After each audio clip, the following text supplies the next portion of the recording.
Imagine a world where thunder walks again, where every vibration of the earth carries the weight of something once thought extinct, something majestic, something terrible, something older than memory.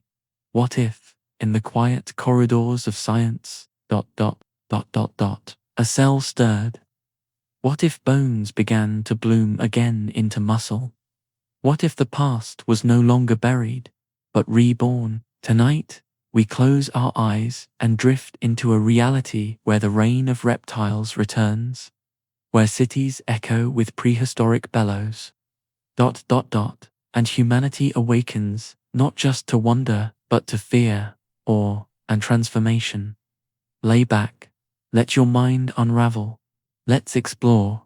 What if dinosaurs lived again? Asterisk the egg that shouldn't exist, in a lab humming beneath 20 feet of concrete. The kind of silence that only exists after a revelation had settled.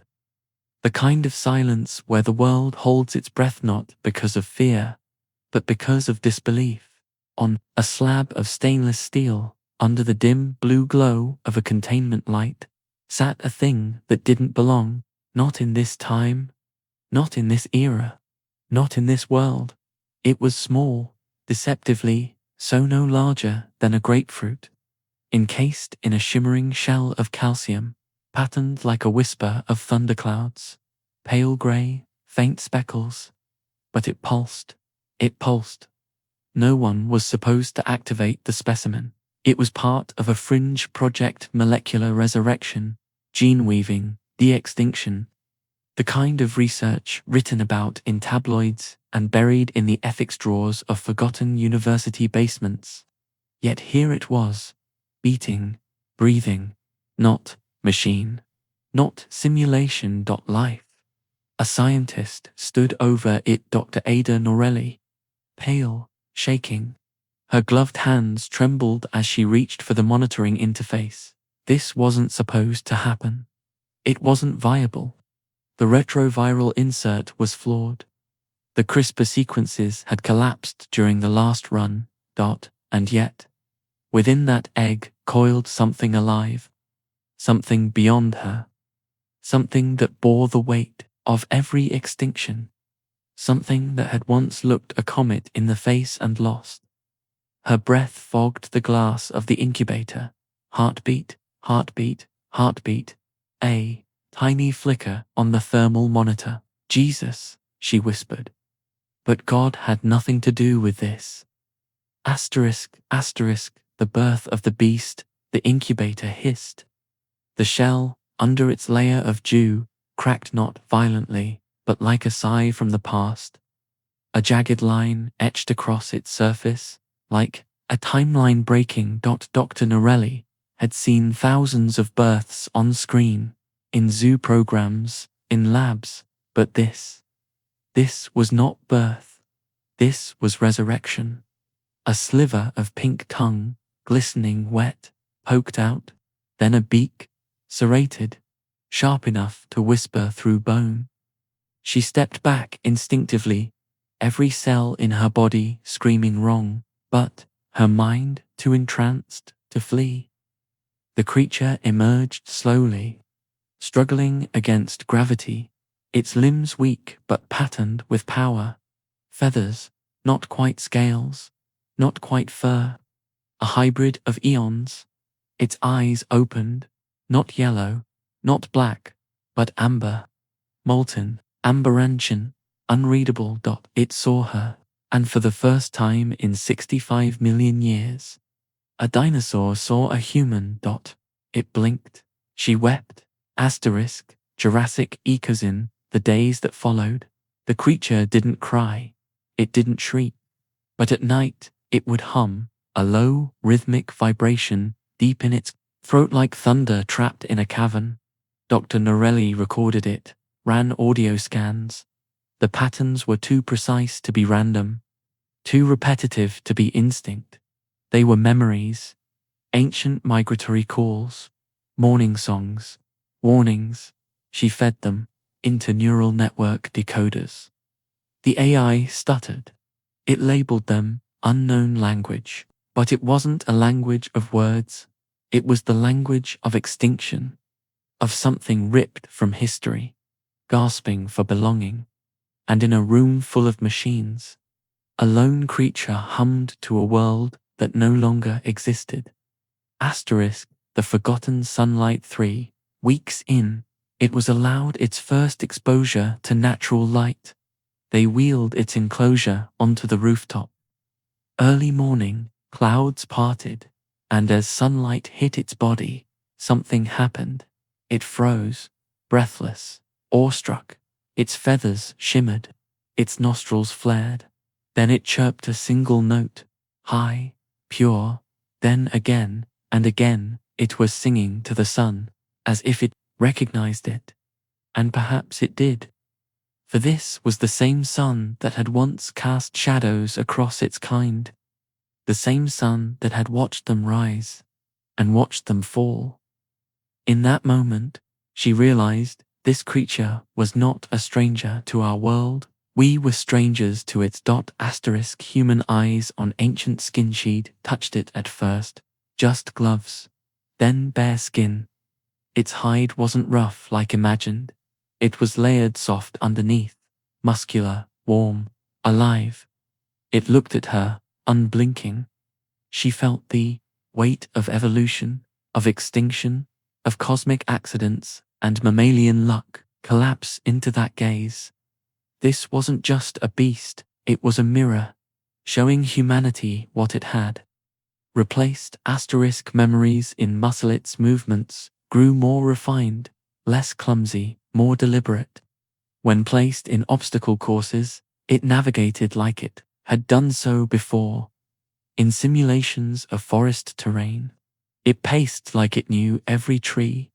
Its body held echoes of battles it never fought. Its limbs twitched during sleep-ats. If chasing prey from another age, muscle had memory. But where was it pulling those memories from? Asterisk, the dream of the forest. One night, Dr. Narration dreamt. A forest, thick with ferns. Mist hung in the air. Her feet were clawed. Her heart beat different. Rhythmic, predatory. She ran not in fear, but joy. She was inside its mind, connected, threaded, intertwined. And when she awoke, she found the creature watching her, blinking slowly, as if it knew, as if it shared the dream. Asterisk, when technology meets teeth. Security upgraded, cameras installed, AI tracking motion, triple reinforced doors. Still, the creature learned. It watched routines, anticipated patrols. When a glitch dropped power for 2.3 seconds, it moved. Not randomly, but purposefully. Not out of rage, but calculation. When it was found, it hadn't escaped. It had entered the genome chamber, and there, it simply sat looking at rows of unborn experiments, waiting. Asterisk, the smell of 100 million years. They said smell was the most primal sense, the most connected to memory, emotion, instinct. The creature's scent was alien, earthy, but not of our earth, musky, yet sharp, a hint of moss, iron, rain on volcanic stone. When lab techs first entered the containment chamber unmasked, their reactions were instantaneous. One wept, one froze, one vomited. The scent, bypassed reason, triggered a fear older than thought. It wasn't just a dinosaur. It was a memory made flesh, and every mammal in its presence remembered. Asterisk echoes in the lab. The project had a name now. Project Aeternum, Latin for eternal, for timeless, for irreversible. More embryos were being prepared. Other labs were joining. Funding poured in like oil to flame. But whispers crept in. What about ecology? What about the planet's balance? What about the past refusing to stay buried? Inside the lab, the creature had begun to pace. Not out of boredom, out of awareness. It could smell its kin. It knew it would not be the only one. First Bridget didn't roar, it didn't break glass, it simply waited, and when a junior Reestra distracted, half asleep left the gate, unlatched, the creature walked out, not ran. Walked down hallways, past guards, past blinking lights. Silent. It made its way outside, into the air, into the wild. By the time alarms rang, it was already gone, absorbed by the trees. A shadow among shadows. Dr. Norelli stared at the screen. It had chosen freedom, not violence, but the world would not give it peace. The return of Apex. The first body was found 2 days later, at Cougar Apex Predator, mauled, dissected, UNCONSUMED. Next came livestock, then silence. Forests grew quiet. Hikers vanished. The government imposed restrictions, called it a rabid bear outbreak. But those who had seen it shivering from behind cracked binoculars knew the truth. Predators avoid it. Carrion insects won't touch its kills. Even wind feels quieter where it walks. The food chain had shifted. The new apex had no predators, only watchers, only watchers. Looking into the eye of yesterday, they tracked it to a canyon one carved by time and ice. Dr. Norelli, against all protocol, entered, alone. She found it perched on a cliff, backlit by dawn.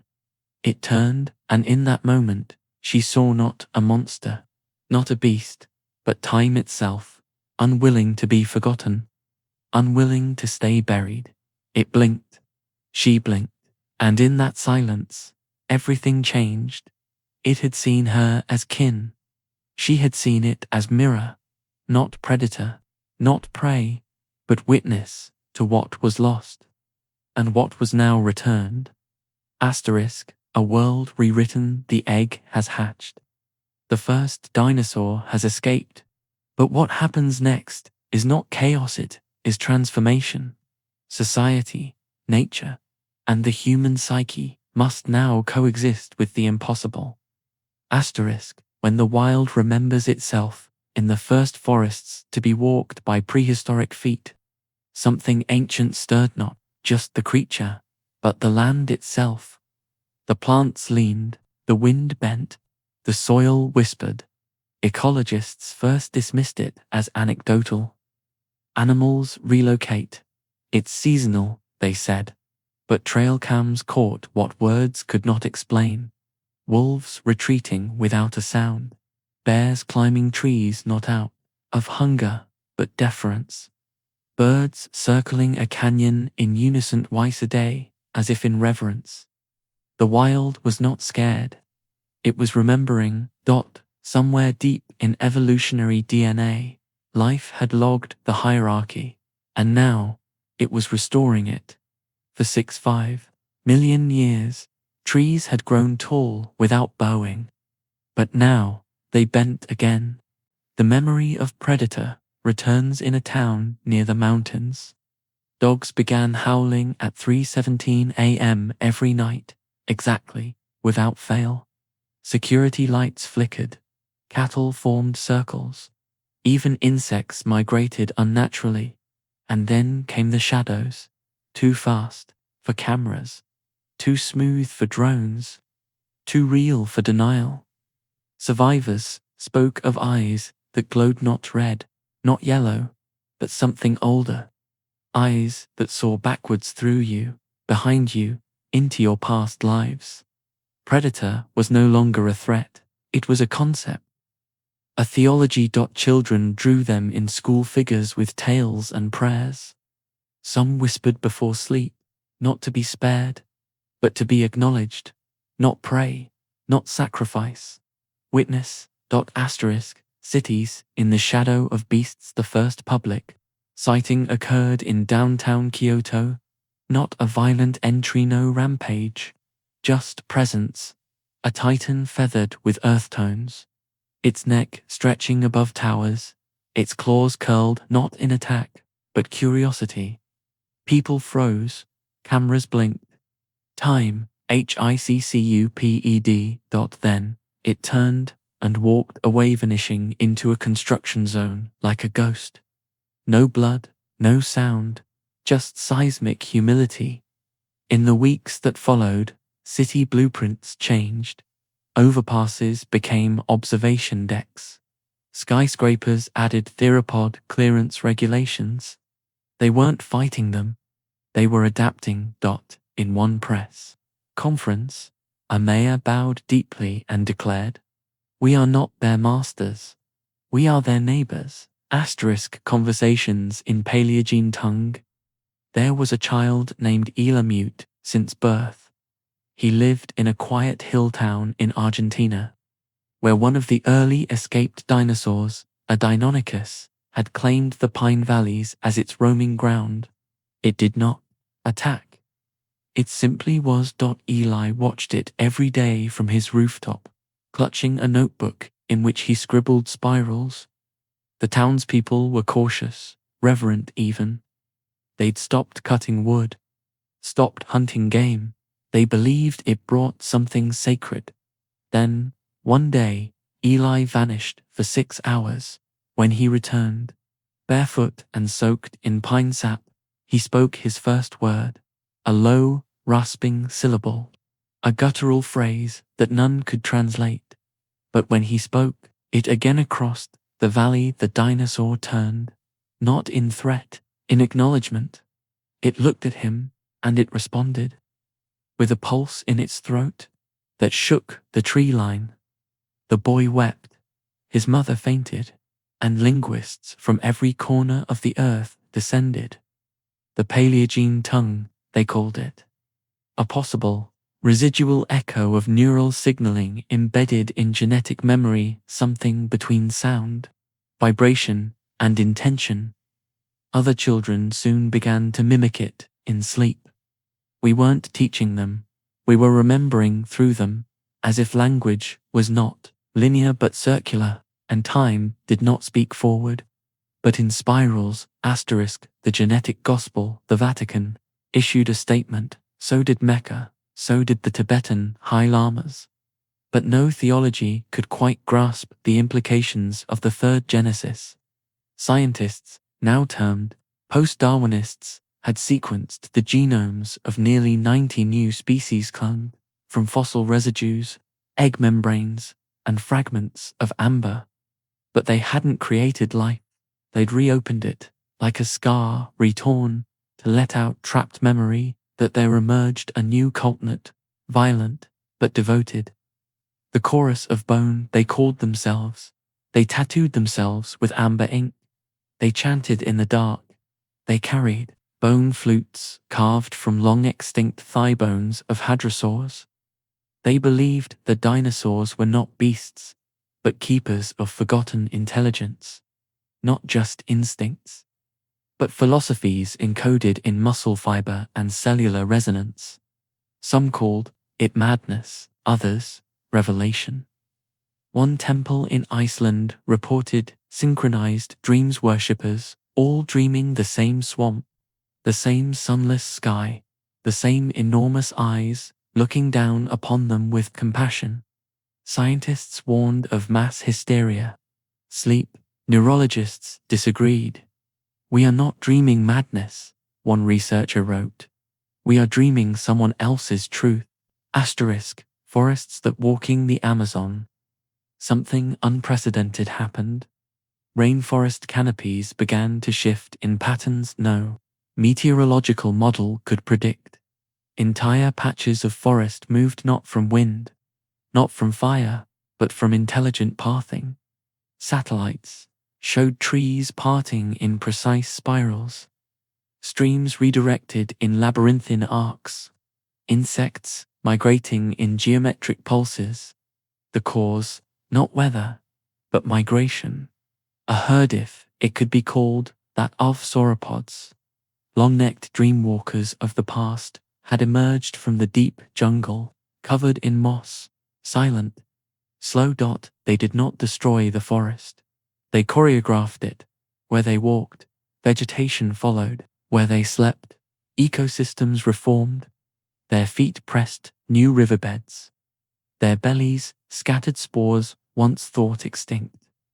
Botanists stood on the canopy walkways, mouths agape, watching ancient ferns bloom in their wake. The forest was not reacting, it was collaborating, as if both had agreed long ago to find each other. Again, in a time of emergency, the dinosaurs were not returning to a world they'd lost. They were returning to a world that had missed them. Asterisk. Myth reincarnated. There was an old woman in Mongolia who hadn't spoken in 20 years. When she finally did, it wasn't to a person but to the bones. They had uncovered a frozen specimen beneath the sands of feathered raptor, perfectly preserved, its eye sockets still echoing the scream of an ancient sky. As scientists worked, she approached it, laid her hands on its skull, and whispered something no microphone could catch. Then she sang, not a melody of joy or mourning but of memory. Later, historians would link her words to an extinct dialect spoken 2,000 years ago by a nomadic tribe who believed their gods were winged beasts who walked, and suddenly, myths once written off as metaphor found flesh again. In Ireland, druids gathered beneath the cliffs and declared that the thunder serpent of Celtic lore had returned. In Africa, tribes rekindled the legends of Mabriere, the guardian of deep-time rivers, said to have scales like starlight. In Peru, the fossil of a long-necked titan was found decorated with ancient Nazca lines carved into its surrounding rock, indicating it had been seen after extinction. We didn't invent dragons. We remembered them imperfectly, and now that they'd returned, we didn't fear them, we welcomed them like estranged gods. Asterisk. Government of Bones. When the dinosaurs began to appear near Megacities Cairo, Snow Paulo Istanbul, the global balance of power shifted. Militaries mobilized, but weapons failed. Missiles misfired. Tranquilizers didn't penetrate. Drones were batted from the sky like gnats. Then came the gene negotiations. In a council chamber beneath Geneva, world leaders gathered not to debate war but to debate rights. What were these creatures? Citizens? Threats? Natural resources? The United Nations created a new category, time-displaced species, TDs.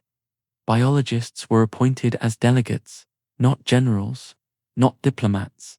The first legislation passed was not about containment, but protection. Cloning was banned in certain regions. Migration corridors were established. New ministries were created, departments of paleocivilization affairs. With paleobotanists as cabinet members, fossil records became legal documents. Ancient DNA became a passport in time. Some countries petitioned for coexistence zones where dinosaurs roamed free and humans adapted. In these places, children learned history not from books, but from the footprints pressed into living earth. The bones no longer lay in museums. They wrote the laws. Now asterisk, Jurassic faith. It began in underground forums, then it spread to monasteries, then cities. A belief system, neither science nor myth, but a fusion merged. They called it the doctrine of recurrence. Its core principle: time is a spiral, not a line. What was, returns, not by chance, but by invitation. Followers wore pendants made of fossilized leaves. Their temples were grown, not built, rooted around the nesting grounds of docile herbivores. They didn't worship the dinosaurs, they worshipped the idea of remembering. Every species was seen as a verse in an ancient poem we had long forgotten how to recite. They chanted in tones meant to vibrate the spine, harmonics that made even raptors pause at the edge of gatherings. Some called them zealots. Others joined them when a cathedral collapsed during a quake in Florence, and an ankylosaurus was seen protecting children in its shell from falling rubble fates. Became action. And so the doctrine spread. It wasn't about dinosaurs, it was about belonging to a timeline big enough to forgive itself.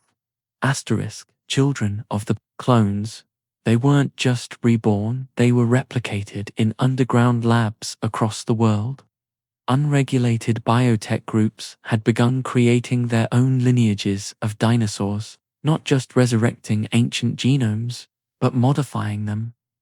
Some were engineered to be docile, others to be hyper-intelligent, a few to be decorative. One nation debuted a velocipede on national television, a house-sized raptor with reduced jaw strength and cat-like curiosity. But the children of these clones began to exhibit strange behaviors. One girl, age 5, refused human language.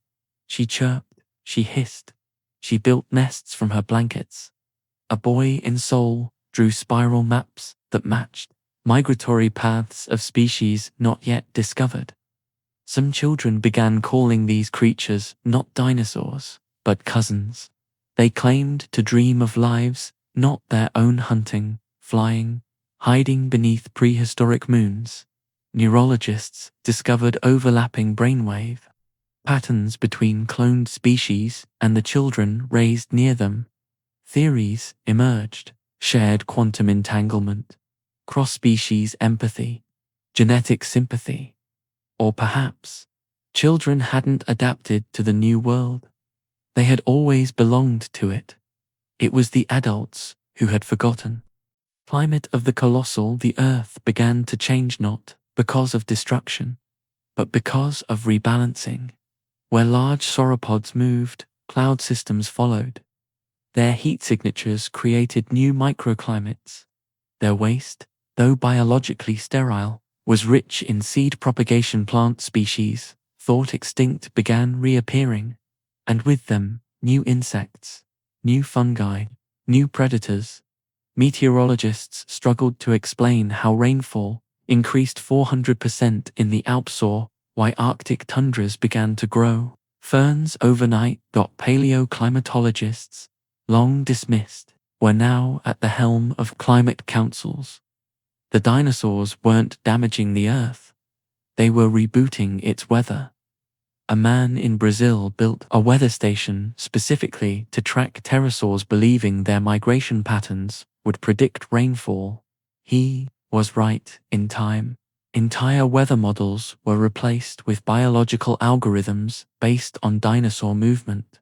We no longer asked satellites to guide our forecasts. We watched the sky not for clouds, but for wings. The silence of Zuzit was inevitable. Humans, once obsessed with containment, tried to cage the past again. A private zoo in Dubai spent billions creating a luxury Jurassic habitat, complete with domes, artificial rivers, and scheduled feeding events. The day they introduced their first cloned Triceratops, it knelt down in the middle of the enclosure and did not move. Not for hours, not for days, it simply knelt.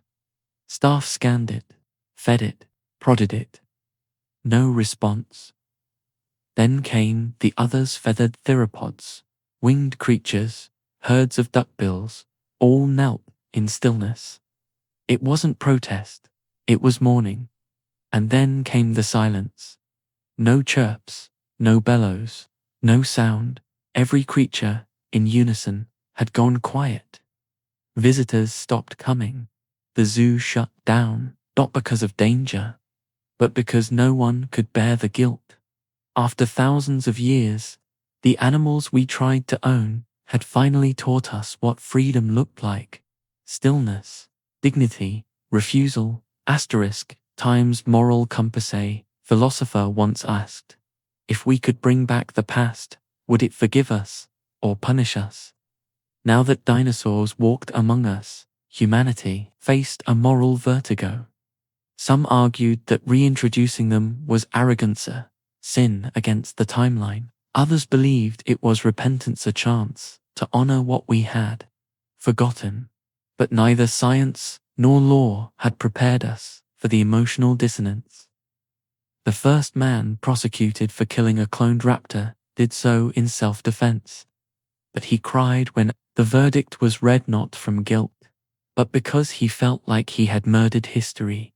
New ethical questions flooded society. Should something resurrected be considered sacred? Can extinction be undone without trauma? Do we owe the past restitution? Children held candlelight vigils for fallen hatchlings. Elderly survivors of war spoke of strange peace when feeding a sauropod. The world felt tilted, as if, in bringing back the bones of yesterday, we had accidentally exhumed something deeper: responsibility, not just to the creatures, but to time itself. Asterisk. Human extinction protocols. The first fully wild apex predator, re-engineered Gigantosaurus, escaped from a black site in Greenland. Its mind was enhanced, its senses untraceable, and it moved not with savagery, but with purpose. Within a month, 3 military outposts vanished, not attacked, not looted, simply gone. Humanity faced a terrifying hypothesis. What if intelligence was not a human monopoly? What if evolution had given dinosaurs another chance, just as animals but as architects of nature's reset button? New protocols were drafted behind closed doors. Redacted documents leaked. Anthropic contingency models, legacy displacement plans. Homo sapiens, phase-out scenarios. Panic didn't spread. Reverence did. We had always feared extinction. But what if this wasn't extinction at all? What if this was succession? Asterisk. The new calendar, year of the first raw humanity, ever symbolic, needed a marker. We could not keep calling this the modern era, not when the ancient now shared our cities. So, a proposal emerged to restart the global calendar, not from Christ, not from conquest, but from the moment the first roar was heard again. They called it the year of the first roar. Governments resisted, religions debated, but the people embraced it. Murals appeared on school walls, depicting the first raptor calling into the mist. Calendars bore new names: moons of memory, cycle of bone, feather fall, and slowly, the collective rhythm of humanity began to pivot, not around industry, not around economy, but around echo, around that primal, shaking note that once broke the silence of an unborn age. Because in that sound, we heard the world remember itself. And in remembering, it forgave us. Asterisk. The skin we remember, it started with itching, not discomfort, not illness, but a strange tingling at the base of the neck, the spine, the shoulder blades. Dermatologists began recording clusters of patients, describing phantom textures, not rashes, but the sensation of texture, scales, feathers, armor. Geneticists dug deeper. They found silent sequences, remnants of ancient reptilian coding wakened by proximity to cloned species. Humans weren't mutating, they were recalling. The skin remembered what it had been, or what it could have been. And under fluorescent lights, office workers scratched behind their ears, imagining a world where evolution had taken one more left turn. Asterisk. Dreams from the deep genome. One woman in Norway stopped speaking human language. She was a neurologist, highly educated, respected, but her dreams became so vivid, so coherent, that she felt her waking life no longer held purpose. She dreamed every night of running through vast plains, her body feathered, her breath hot and rhythmic, her thoughts not words but instinct chains. She painted what she saw, And soon, other dreamers emerged. Their dreams overlapped, shared geographies, creatures, sensory memory. Psychiatrists called it deep genomic lucidity, a phenomenon in which the unconscious mind accesses long dormant genetic memory through proximity to ancestral species. The dreams were not hallucinations, they were inherited truths, and the mind was not disturbed, it was returning. Muscle memory of the forgotten athletes began moving differently. Martial artists changed their stances. Swimmers adjusted their breath timing. Dancers found new rhythms, non-human rhythms. Motion capture studies revealed something eerie. Their biomechanics began to resemble that of raptors, stegosaurs, even extinct avian. It wasn't mimicry, it was biomimetic memory. The body remembering forms it had never worn, yet longed to. A runner broke world records, claiming he could feel the wind from behind, as if something ancient was chasing me. When he ran, his fingers curled like talons. When he slept, his spine twitched, with dreams of a tail. And when asked if he was afraid of changing, he only smiled. I'm not changing, I'm becoming. Reflexes of a dying species. He was a mechanic. Worked alone in a dusty garage on the outskirts of Nairobi. The creature appeared without sound, an adolescent carnivore, long-limbed and feathered, curious more than hostile. He didn't hear it. He felt it. Before his eyes even registered the shape, his body had moved, dropped the wrench, bent at the knees, shifted left just enough to survive. The beast tilted its head in acknowledgement, then vanished.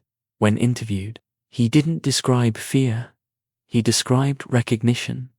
It wasn't my brain, he said. It was something older than my name. All over the world, it happened. Children ducked seconds before falling rocks. Hikers paused before distant bellows. Commuters gripped rails just before tremors. Science couldn't explain it. But the reflexes weren't new. They were restored. Humanity, it seemed, had once known how to survive such creatures, and in the face of their return, the dying species remembered how not to die.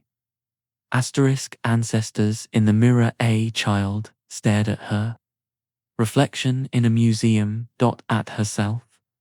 At the skeleton behind the glass, a theropod, tall, sleek, jaws curved like sickles, hollow bones stretched into talons.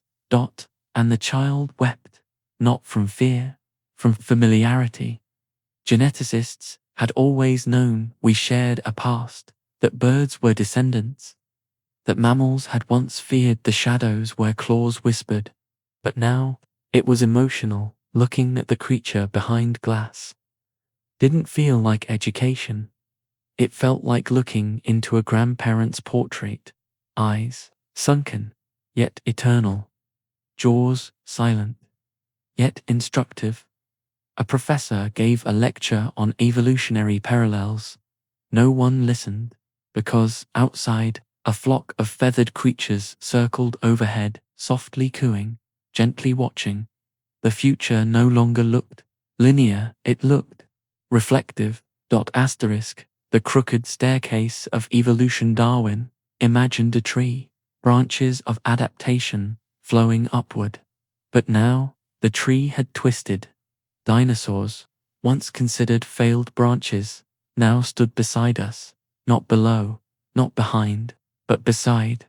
Paleogeneticists introduced a new visual, not a tree, but a spiraling staircase, one that sometimes curved downward, sometimes returned, sometimes split sideways into halls of unexpected memory. We were not the peak of evolution. We were simply one more footstep. The creatures had not returned to take over. They had returned to remind us that evolution is not a race, it is a recursion, a rhythm, a spiral dance between time and biology, and those who forget their steps trip. Unlearning Humanity, the psychologist in Oslo, recorded over 3,000 hours of patient sessions after the first global dinosaur exposure event. What she found wasn't trauma, it was reversal. Patients reported forgetting how to use forks, how to tie shoes, how to lie. One man, previously anxious in crowds, felt calm only when alone in forests barefoot, breath held, waiting for the wind to speak. A woman described the urge to dig shallow nests in her backyard and sleep curled inside them, that these weren't breakdowns, they were reversions. A gradual unlearning of what it meant to be civilized. Language didn't vanish, it just felt heavy. Technology wasn't hated, it was ignored. In its place, intuition, rhythm, gesture, the body becoming wise again. Humanity was not regressing, it was shedding its armor. Because when something older enters your reality, you begin to question why you ever left the old ways behind. The empathy of scales. He was a zookeeper once. Now, he called himself a listener. The creature, ceratopsian, hybrid, had broken its leg in a raw fell. It would not allow anyone near it. It starved, growled, paced. The man entered the enclosure not with food, not with tools, but with stillness. He sat across from the creature for 7 days, did not speak, did not move. On the 8th, it limped toward him, lowered its head, and exhaled. There were no words, only empathy. Later, researchers noted a pattern. Creatures responded not to logic or bait, but to emotional resonance. When fear was absent, so was violence. When shame was absent, so was hiding. The scales were not armor, they were mirrors. And when we looked with open hearts, they reflected something we had forgotten. That empathy is not human, it is prehistoric. Feathers in the wind of thought. The first feather wasn't found in a lab. It drifted through the open window of a night train in Siberia. A small boy caught it before it touched the floor. He held it against the moonlight, and something stirred in him, something so profound, he never spoke again. Not out of fear, but out of sufficiency.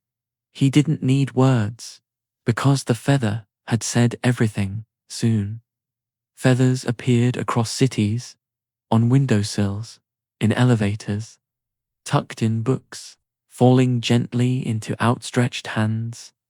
They were not signs, not messages.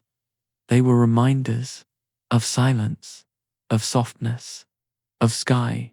Each feather seemed to carry a thought, not ours, but one gifted to us, an idea older than books, a philosophy not written, but floated, and when held close.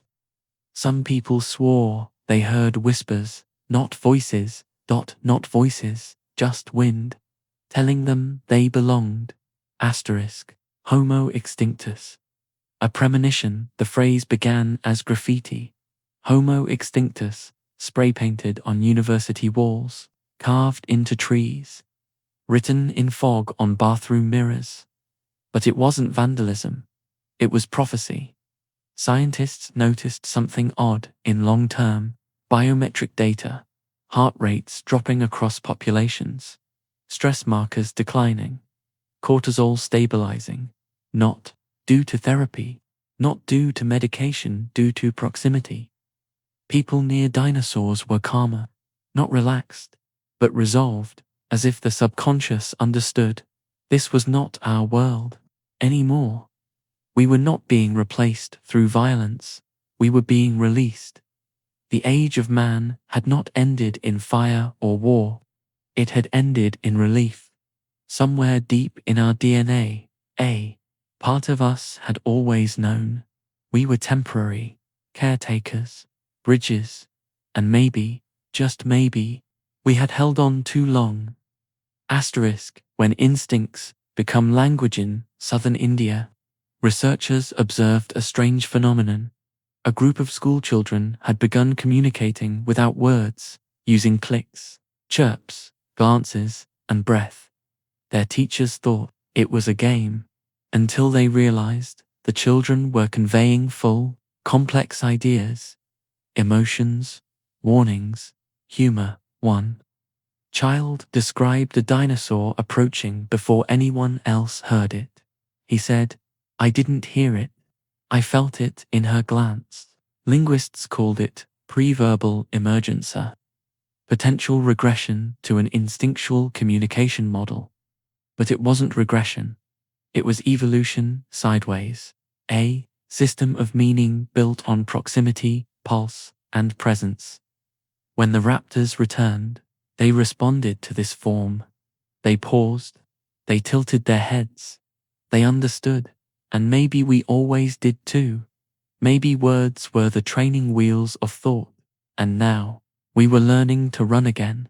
The self-awareness of the reptile mind. They wired the brain of a re-engineered ankylosaurus, not to control it, but to listen. What they found shattered neuroscience, coherent theta wave patterns, resonant feedback loops, a dreaming cycle, not random, not primitive, not reflective. The creature knew it was, not in the way humans know, but in a deeper, quieter way. It didn't seek mirrors, it didn't seek names, it simply moved with a rhythm that suggested intention. One researcher said, "It doesn't think in words, it thinks in landscape, in temperature, in storylines made of shadow and scent." The reptile mind wasn't unconscious, it was post-conscious, a form of awareness so refined, so embedded into existence, it no longer needed thought to think, and we, for all our complexity, were only beginning to wake up. Bonesung intelligence. In a cave in Chile, a sound was recorded that had no origin, not a voice, not an echo, but a tone soft, harmonic, vibrating between 33 and 34 hertz. Researchers set up monitors, microphones, sensors. The cave was empty except for the skeleton, an intact sauropod fossil, curved like a question mark against ancient stone.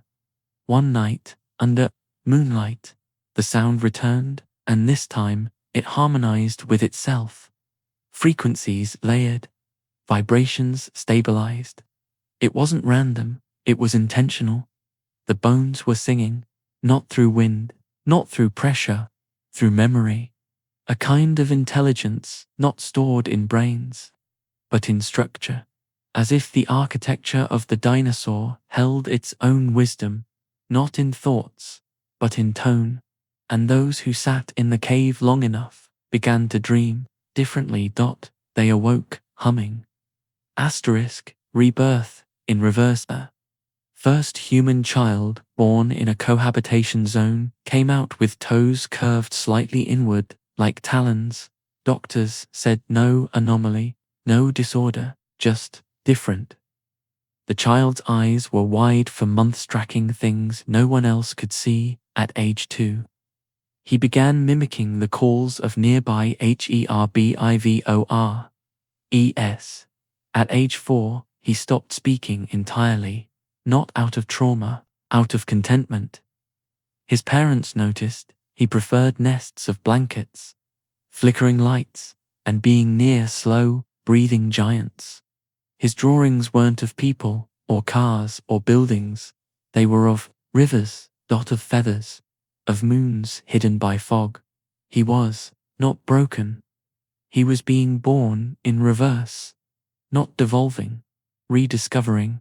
The final mutation, becoming prehistoric. Again, there is no ending, only spirals. In one future, humanity ascends, melding AI mind, machine. In another, it folds inward, softens, sheds noise, returns to a kind of stillness so old it feels unborn.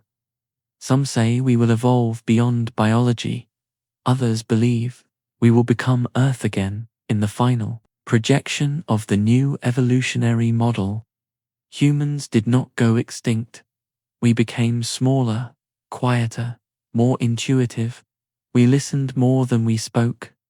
We moved with purpose, with elegance, with pause, and when the last scream of industry faded into the soil, the earth sighed because in that silence, we had remembered what it means to belong, not to progress, but to be part of a story that doesn't care who wrote it, only that it is sung, through claw, through feather, through the deep breath of the sleeping forest. The myth of memory when dinosaurs returned. They didn't just bring bones or biology, they brought something more elusive: memory. Not individual memories, but collective, cross-species remembrance. Something that moves between dream, myth, and matter. In this chapter, we explore what happens when the past begins to remember us back. The soil that dreams in bones. There are places in the world where nothing grows, where the soil is too old, too acidic, too broken by time. And yet, when the dinosaurs returned, these dead places began to bloom not with flowers, but with memory. Not long after the first reintroduction zones were formed, geologists in Patagonia found something strange. In regions long classified as geologically barren, the earth began to shift, subtly, not from tectonics, not from erosion, from pattern. Boulders reoriented, sediment cracked into spirals. Small hollows formed naturally in the shape of ancient footprints. It was as if the land, after being touched by living dinosaurs, had remembered in these zones.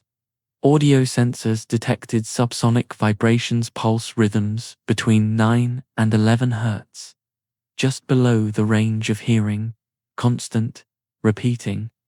One researcher spent 48 hours alone in one of these zones. She returned barefoot, her lab coat torn, her notebook blank except for one line, written over and over: "The ground is dreaming." When asked what it meant, she only smiled and said, "We didn't just bring the past back. We woke up the part of the planet that missed it." Echo temples and the feathered saints. The first echo temple was not built. It was discovered.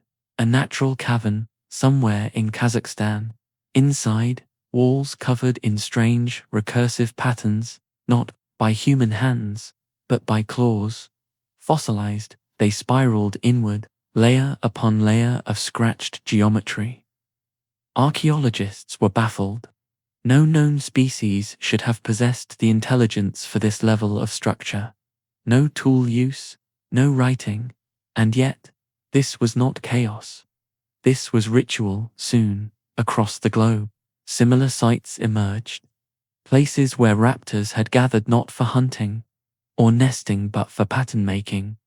They returned to these places after their reintroduction, every time, as if called home. People began visiting these caves not out of curiosity, but out of reverence. Whispers spread. When you sat in the center, eyes closed, a low vibration would hum in your chest. Not sound but suggestion. Those who stayed long enough experienced echo dreams, visions of walking as something else. Not hallucination, not fantasy, but borrowed perspective. In one case, a monk in Bhutan remained in one of these echo temples for 39 days without speaking. He emerged with feathers braided into his robe and a new word written in the sand, Eternum. He claimed it was the name of the raptor who once prayed here, not to a god, but to the pattern itself. Fossil time and the memory horizon time, once linear, began to soften. Physicists noticed inconsistencies in high-density fossil zones, Atomic clocks placed near ancient remains began to drift milliseconds at first, then seconds, in one case, minutes. Some dismissed it as error. Others knew better. They called it fossil time, not a loop, not a break, but a thickening, like time was folding over itself in places too old, too sacred, too unresolved. People began reporting shared dreams, simultaneous visions across continents. A woman in Cairo saw the same volcanic sky as a man in Montana. A child in Finland described the same meteor impact as a farmer in Australia, exact in detail, identical in pacing. They weren't recalling history. They were remembering the future of the past at the center of it all. The dinosaurs not as beasts, but as beacons, fixed points around which time could spiral, refract, and dissolve. They weren't just remnants of extinction. They were anchors of memory, and the deeper we walked into their footprints, the more we forgot which age we truly belonged to. The feather archives, it began not with a discovery, but with a migration. Hundreds of feathered theropods, rife, forms about shoulder high, sleek and symmetrical, began converging across the abandoned plains of Western Canada. The zone was unremarkable. Open scrub, dried riverbeds, brittle wind, no food sources, no nests, no visible reason. But the creatures came anyway, slowly, in spirals, in pairs, and then they began to dig.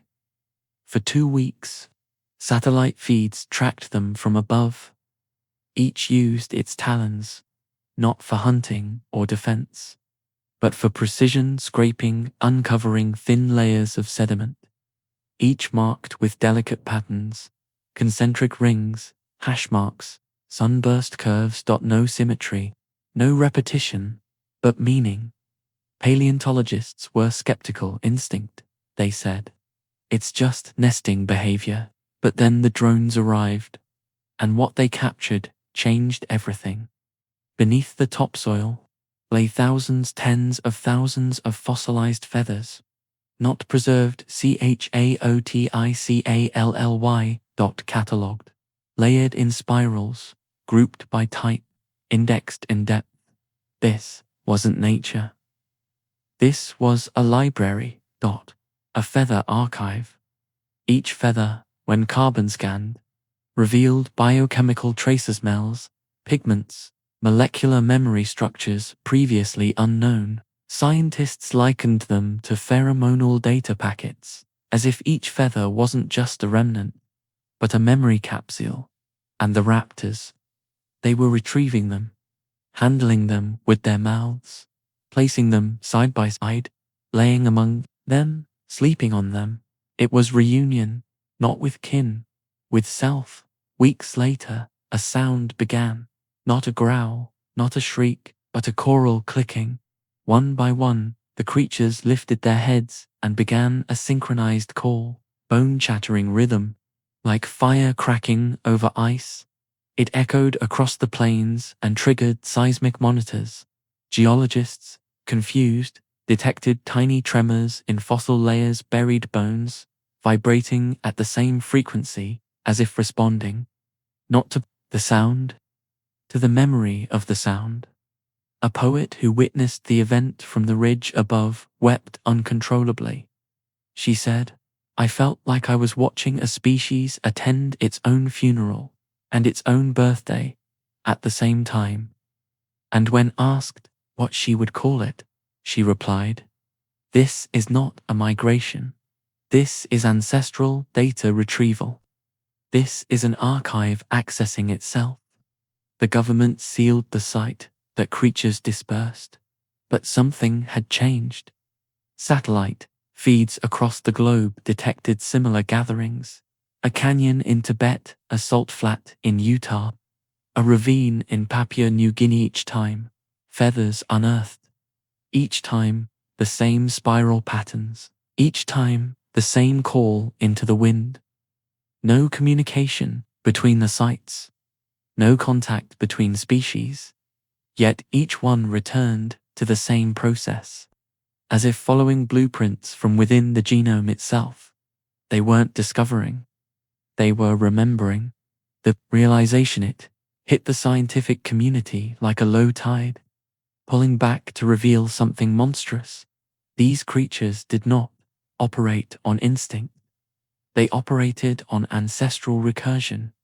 They had systems of memory, but not in brains, not in language, in matter, in feathers, in a soft, fragile latticework designed to last through extinction, silence, and time.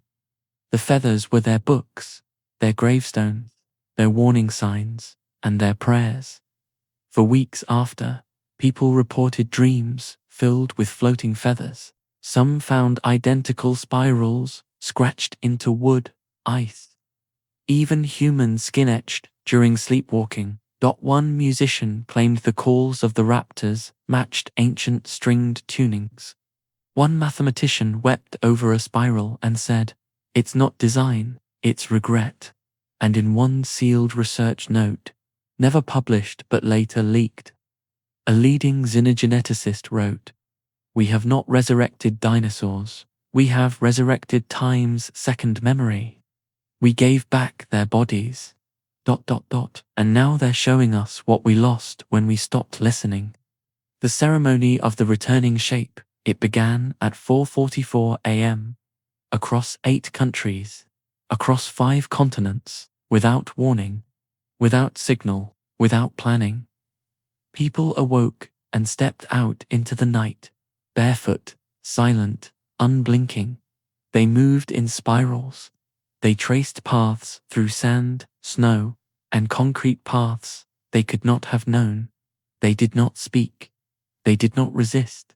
And, when satellite footage was reviewed, every one of them, every single one, formed the same shape.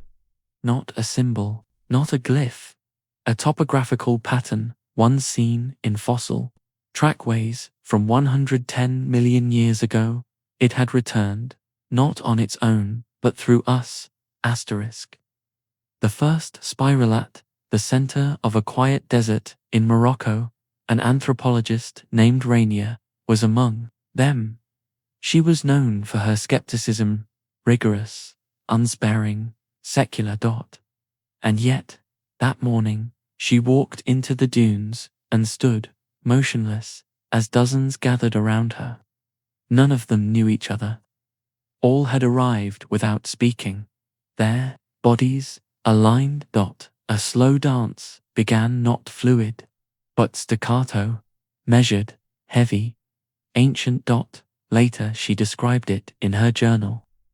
It was like we were being puppeted by grief older than language. Every step felt like regret turned to choreography. We weren't moving toward something. We were completing something. The sky remembers. 2 astronomers noticed something peculiar that same morning.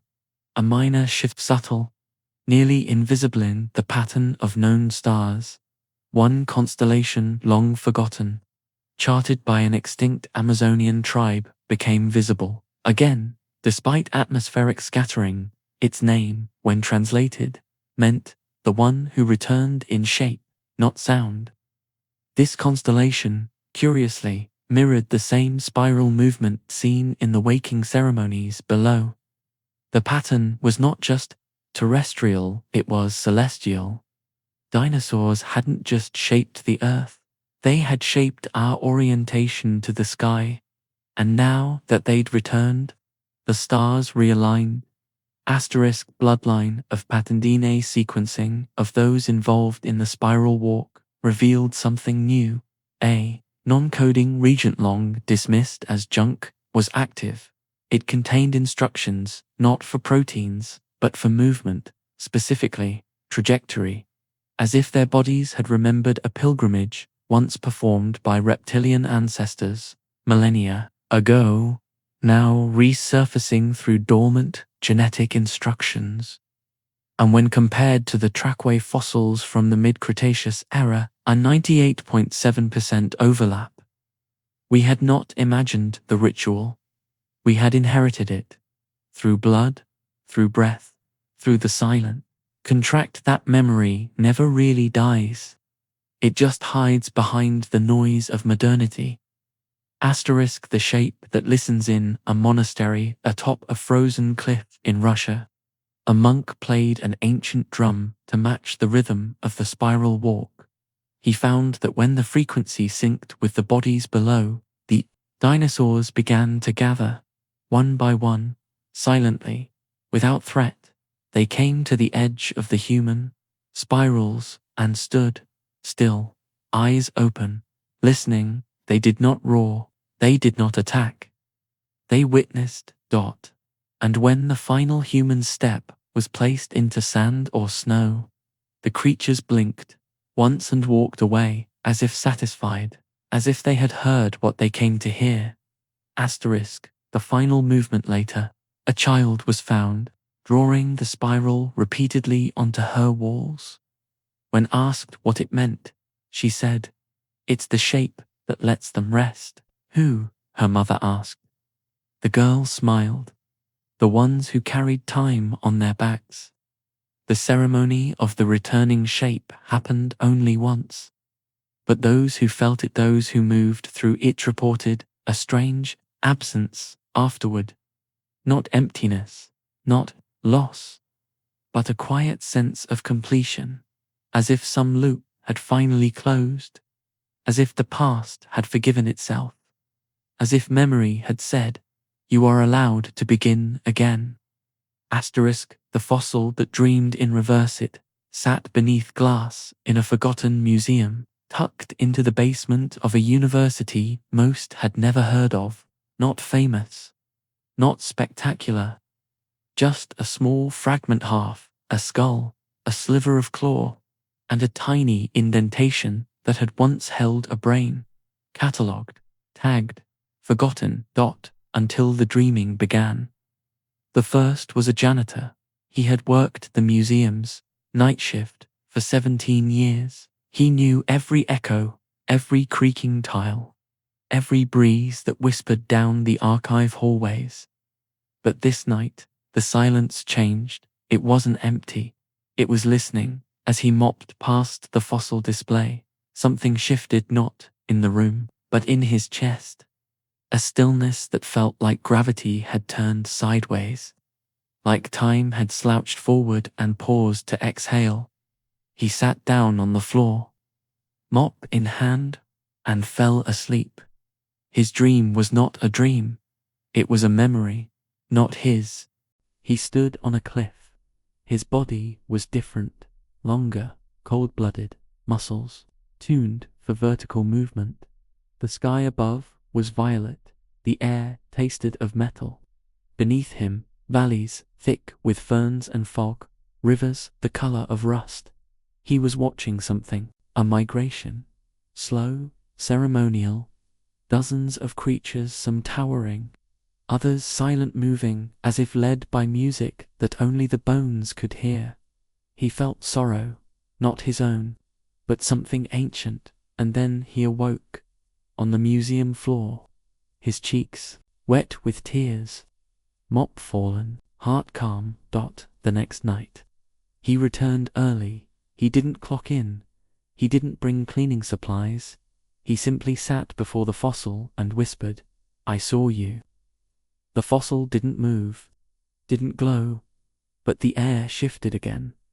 And the next dream came, this time flight, a feathered body, sky slicing past, vision split into UV and heat, overlaid into symbols he didn't understand but somehow felt. He knew things, how far the wind would carry him, where the predators moved below, which leaves were safe to eat. The fossil wasn't showing him its past, it was lending him its mind. Word spread, the janitor told no one, but others began to come. A student researching Paleocene insects reported falling asleep at her desk and dreaming of insect hunting, 6 legs, twitching antennae, soil vibrations as a kind of sonar. A professor teaching ethics began drawing spiral trackways in chalk on her blackboard. Unable to remember doing it, a toddler on a school tour touched the glass and said, "He's sad. He misses when the ground smelled right." None of this was documented officially. Not yet, but whispers grew. They called it the fossil that dreamed in reverse, because it didn't remember the past, it remembered us. The phenomena escalated. Sleep labs recorded brainwave patterns in people who had never met but shared identical dream timings and content. Therapists reported patients losing the concept of today. Instead, they spoke in timelines shaped like loops. One man stopped using clocks altogether. Instead, he waited for the air to say yes. He claimed it was a habit he had learned. Back when I hunted fish the size of deer. No one knew what to make of him. He didn't seem insane. He seemed at peace. The fossil was studied, scanned. RESCANED. No anomalies, no electronics, no vibrations, no chemical residue, just bone. Ancient, cracked, and silent. But then came the archaeosonogram, a new imaging technique, one that bounced deep frequency sound through microfossil lattice to reveal stress resonance, and what it found was impossible. The fossil sang, not in real time, but recorded like a stone phonograph. Tonal patterns, harmonics, embedded in calcium, a kind of biological vinyl. When translated into audible sound, the audio resembled a heartbeat layered beneath thunder. The team called it noise. The janitor called it prayer. After the audio was played on loop in the museum, more visitors began to dream. Dreams turned into rituals. Some wrote poetry in languages they didn't speak.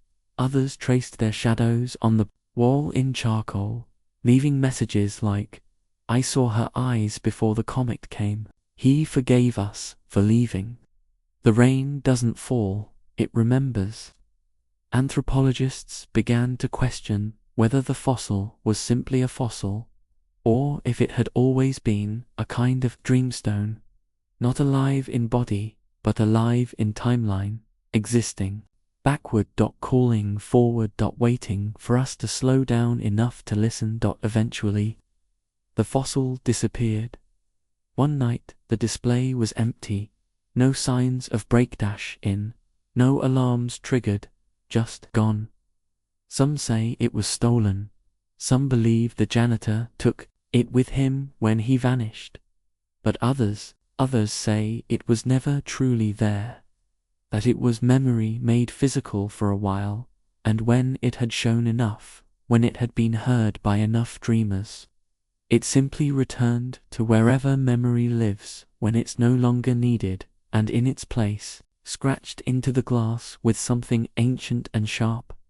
"Thank you for dreaming me." The extinction whisper. The world once assumed extinction was a failure, an accident, a misstep, a tragic ending written in stone and soot. But when the dinosaurs returned, not just as beasts, but as behaviors, a question formed in the minds of the quietest thinkers, the ones who dreamed more than they spoke. What if extinction was intentional? What if the disappearance of a species wasn't a collapse, but a signal? It began in the wetlands. A nesting pair of crested creatures, fragile, long-limbed, too delicate to survive in most regions, were observed performing an unfamiliar ritual. They built not one nest, but 3. Only one was occupied. The second was left empty, deliberately. The third was buried.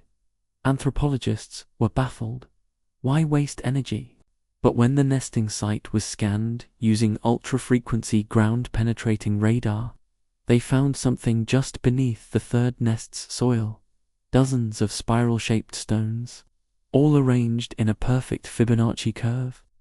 No natural geological explanation. The stones had been placed by claws, carefully, thoughtfully, not for burial, not for defense, but for message. The researchers began to argue. Some said it was instinct, others claimed it was coincidence, but a third voice, soft.com, unwavering, spoke from the back of the room. What if they're leaving us instructions for how to leave gracefully? The term extinction whisper was born soon after. It described behaviors observed in reintroduced dinosaur species that seemed to pre-echo vanishing. Carnivores feeding, then intentionally fasting during abundance. Herbivores gathering on cliffs once every lunar cycle, then walking down in reverse. Pterosaurs circling above coastal cities during solstices, not for hunting, but for pattern. None of it made ecological sense, but all of it made narrative sense, as if their very bodies carried a script, a ceremony of disappearance, not to fade away, but to transform. One case stood out. A lone sauropod, isolated from its herd, wandered into an abandoned train yard. Cameras tracked its movements. It circled the old locomotives again and again. Then it lay down, slowly, deliberately, beside the rusted metal, spine to spine. When the researchers approached, they found it had pressed its chest against the steel. Its heartbeat had synchronized with the train's warped, empty engine chamber. Not a mistake. A message, to whom, no one knew. But the vibration was recorded. Years later, the sound was converted into a low-frequency audio piece, played back in large atriums and echo domes. Listeners reported visions of long, slow marches through golden mist, a feeling of willing surrender, a longing not for survival, but for release. The extinction whisper became a movement, a philosophy, a meditation. Its core principle: nothing is meant to last forever, but everything is meant to end well. Temples of silence were established in northern Scotland, southern Chile, deep Mongolia. Visitors sat in total quiet beside life-sized stone reconstructions of extinct species. No prayers, no music, no teachings, just listening. To what? No one knew, but some nights, a wind would carry strange vibrations through the open-air temples. Resonance, pattern, pulse, not words, but something close, like a whisper from a throat that no longer existed, yet remembered how to speak. One monk described the sound as a blessing made of bones. Another said, they didn't vanish. They taught us how to vanish. And we have never learned. And perhaps that's the true lesson. The return of the dinosaurs wasn't a warning. It wasn't revenge. It wasn't imbalance. It was a gift, a final, living transmission from a species that understood something we still fear. That endings are not failures. That extinction, done with intention, is not silence. It's art. The scent library of the lost world smell was always the quietest sense. It does not shout like sight. It does not hum like sound. It does not taste or touch.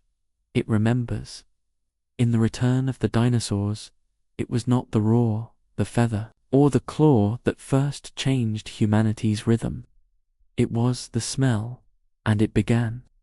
In a greenhouse in Iceland, the plants were ancient reconstructions, lest pliced from pollen fragments, fossilized roots, and trace plant DNA from preserved raptor stomachs.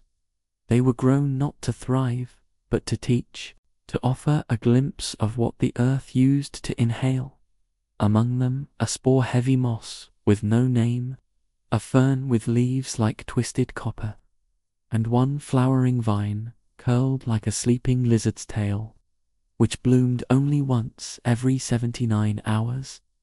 Its scent, when it emerged, could not be described, not by science, not by metaphor. It triggered full-body reactions. A woman dropped to her knees and wept into the soil. A man, blind since birth, claimed he could see green spirals in his chest. A child uttered a word never spoken aloud before one, that matched the symbol carved on fossilized eggshells in Patagonia. The scientists tried to name the smell. They called it prehension, not because it could be grasped, but because it grasped back. Soon, other scents were found, dud, in the glands of the living dinosaurs. Subtle scent compounds were extracted and isolated, it's carrying not just information, but emotion.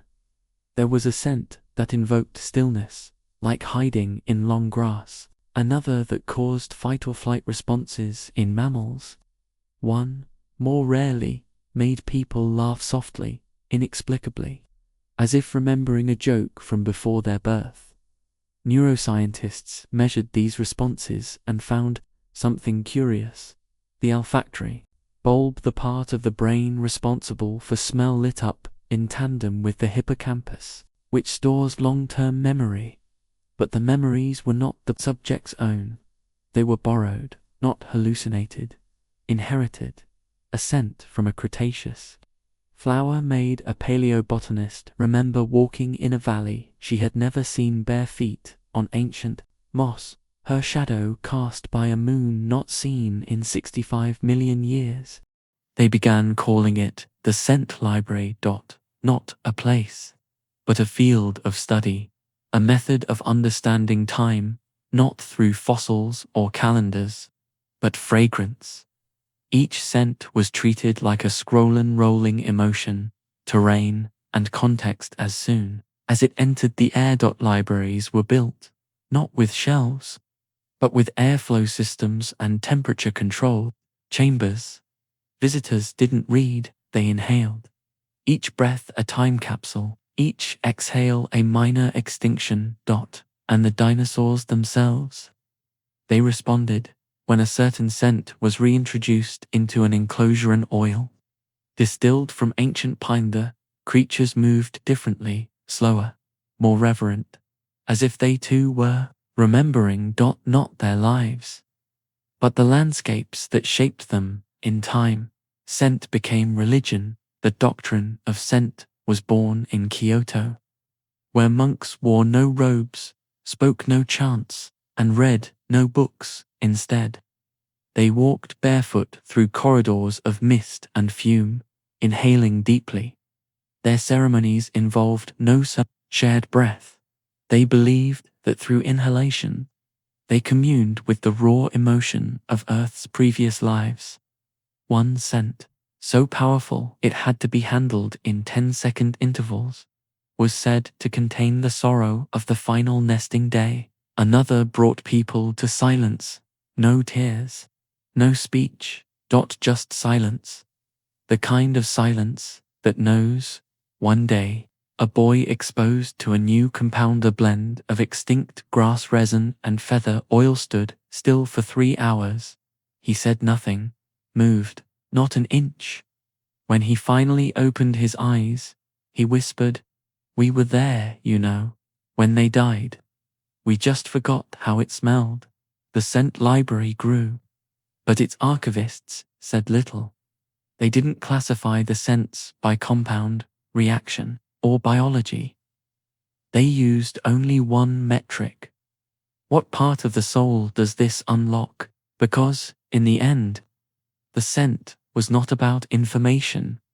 It was about access to what had been loved, to what had been lost, to the forgotten pathways of ancient lungs, breathing futures we have not yet earned. Asterisk, the day the clocks forgot to tick. No alarms rang that morning. Not one. Across time zones, across nations, across hemispheres, the clocks were wrong. Digital clocks froze, smartwatches reset to 0, atomic timers glitched in perfect synchronicity. Not broken, not hacked, not powered down, just paused. And not all at once, but in a slow, cascading wave, as if the concept of ticking had become optional. The first reports came from observatories. A technician in Geneva noticed that celestial tracking logs had stopped updating. When he looked outside, the stars had not moved. He thought it was fatigue. But then the lights didn't flicker when he flipped the switch. The coffee machine didn't gurgle. The floor didn't creak. Everything was present, but motionless. Not like a photo. Like a breath held by the universe.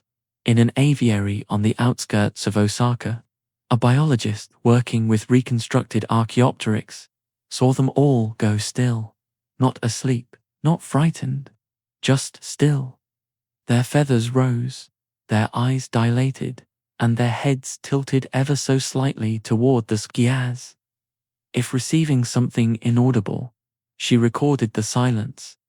Later, when the file was played back, it was 1 hour and 13 minutes long, but no sound, just sub-frequency void. And when that void was run through spectrogram analysis, it revealed a pattern faint, but clear. A spiraled again. What made this different? What made this real? It wasn't the stopping of clocks. It was the way people began to feel it.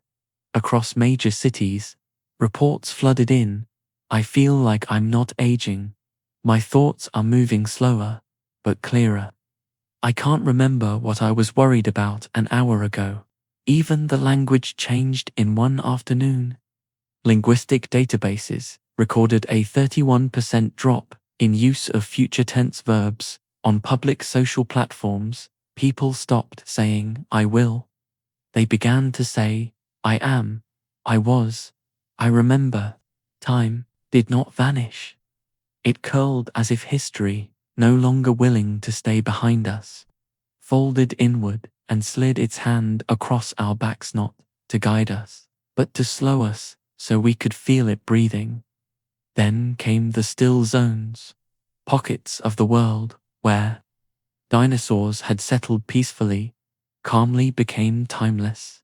No aging, no hunger, no restlessness, just motion and awareness. A family visiting a raptor preserve in Argentina reported watching the same sunset for 7 hours, never moving, never blinking.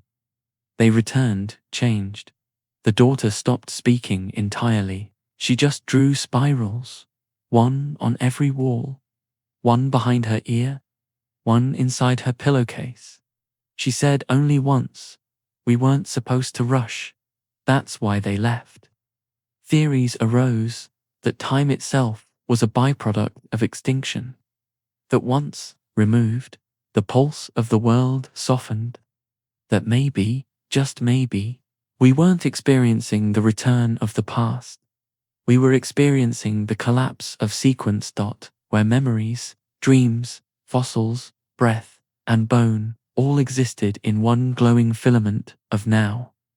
The clocks restarted, eventually, as if nothing had happened, but, for 1 week after every mirror in a temple in Nepal reflected not the present face, but a version of the viewer as they were in another age, feathered, four-limbed, rooted in instinct. The monks wept, but not in fear. One simply said, I saw myself before the comet. It wasn't a glitch, it wasn't a miracle, it was a mercy from something older than time itself, a brief invitation to feel what it means when time forgets to hurry us forward and instead waits beside us, quietly, until we're ready to remember.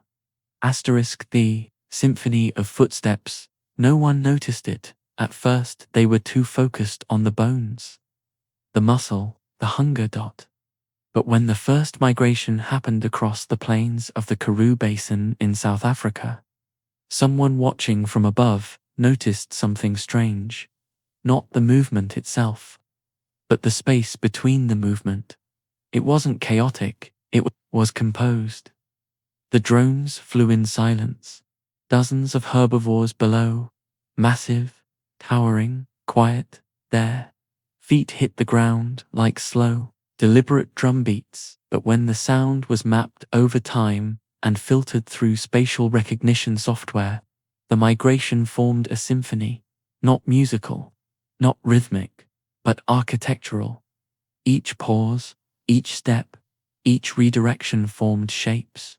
Not perfect circles, not lines, but spiral clusters, hexpaths, nested geometry, patterns only found in snowflakes, galaxies, and one sentient, ritual circles carved into volcanic stone. The herd wasn't just moving, it was writing with its body onto the land. Geologists who studied the migration trail discovered that the depressions left in the soil were consistent across species, terrain, and location, even when paths overlap, even when rerouted by obstacles. The steps always landed in accordance with golden ratio intervals. It was impossible. There was no visual reference, no GPS, no coordination, and yet they moved like dancers who'd been practicing in separate lives. A musicologist was brought in. She laid a grid over the satellite images and converted step intervals into frequencies. When played, the sound resembled nothing human, not melody, but memory translated into motion. She described it as an architecture that can only be understood by listening sideways. In Arizona, a recreated sauropod herd was given a kilometer-long enclosure. They were left alone for one lunar cycle at the end of 28 days.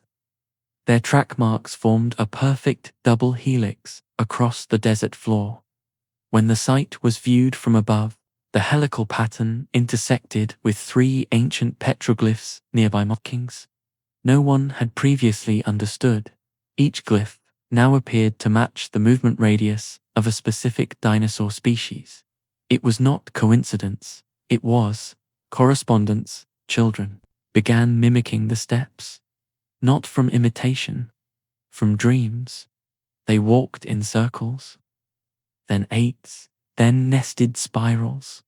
A neurologist studying one of the children placed motion sensors on her legs.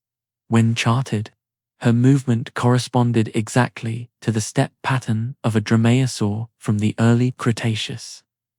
The child had never heard of it. She simply said, "I'm listening to where the ground wants to be walked." A new discipline emerged. Kinetoglyphics. The study of footstep intelligence. The idea that motion, especially repetitive motion, encodes thought. Dinosaur movement was no longer seen as random. It was script, spoken not in sound, but in rhythm pressed into earth, like musical notation composed across millions of years, waiting to be played back by those who still carry the beat. Eventually, dance companies joined in. They stopped choreographing human ballets. Instead, they tracked raptor migrations and reenacted them on stage. Each performance, haunting, each step, intentional, silent, massive.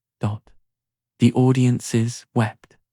Not because it was beautiful, because it felt remembered, not watched, relived, and somewhere deep in the wilderness, untouched by cameras, a herd of creatures walks still writing poems with their feet.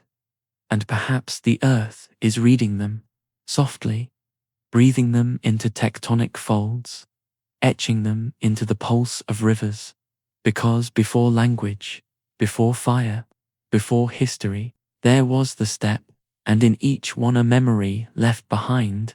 The mirror in the nest. The nest was built on a cliff edge, not of twigs, not of grass, of objects, rocks arranged like vertebrae, bones set like runes, even bits of human debris, glass, wires, wristwatches, children's shoes placed with surgical care. At first, researchers thought it was a mistake, an animal mimicking behavior, but the symmetry was too precise, the items too specific. One scientist whispered, "It's curating," and in the center of the nest sat a mirror, cracked, fogged. Ancient dot, not placed by humans, dot found dot asterisk. No one knew how it got there, but the creature had centered it, perfectly angled it toward the sunrise. Dot each morning, it would sit beside the mirror. It wouldn't preen, wouldn't posture. It would look not into the mirror, but through it. Then came the dreams. Researchers sleeping near the cliff reported vivid visions, not of dinosaurs, but of themselves, walking, breathing, feeding, in bodies not their own, not hallucinations, not fantasy. Perspective. A shared lens through time, as if the creature's mind and the human, subconscious, had started to overlap not through communication, but through presence. The mirror wasn't a vanity, it was a portal, not to another place, but to another identity. Psychologists called it species synchronicity, the moment when observer and observed become one. EEG readings confirmed it. When a human sat near the creature, both heart rates slowed, breathing synchronized, blink patterns mirrored. When one turned its head, so did the other. Not imitation. Co-thought, one researcher, man hardened by data. Credentials, cynicism, volunteered for a 12-hour observation inside the nest zone. He brought no equipment, just silence. When he returned, he was not the same. He spoke softer, he walked slower. He no longer used the word wildlife. Instead, he called them time forms. He said, "It's not us and them anymore. It's just the mirror and what it chooses to reflect." Over the following months, more creatures were found nesting with mirrors. Not always real ones. Some used still water, some polished stone, some the surface of another's eye. But always there was gazing. And not for recognition, for reminding, not to remember what they looked like, to remember what we once were. Artists began to mimic the practice. They constructed nesting mirrors in the middle of forests. One artist, when asked what it meant, said, "When you sit long enough with a reflection that doesn't respond, you begin to see things older than your face." In one viral clip, a child sits beside a juvenile dinosaur. Both are reflected in a shallow pond. Neither moves. For 6 minutes, at the end, the child says, "He remembers being me. I remember being still." Governments debated how to classify the nests. Some wanted them catalogued. Some wanted them protected. Some feared what they represented.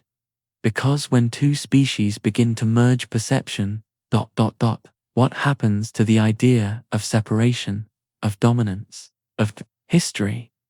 The nests grew in cliffs, in ruins, in cities. One appeared inside a cathedral, another formed outside a subway station, and each held a mirror cracked or whole, angled toward the sky, facing not the sun, but the past's reflection in modern glass.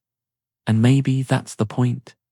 Maybe they're not trying to reclaim the earth. Maybe they're simply reminding us that the line between beast and being was always drawn in sand, and the tide is rising. It began in sleep labs. A neurologist in Madrid noticed irregularities in REM cycles, specifically among patients who lived near the dinosaur migration routes.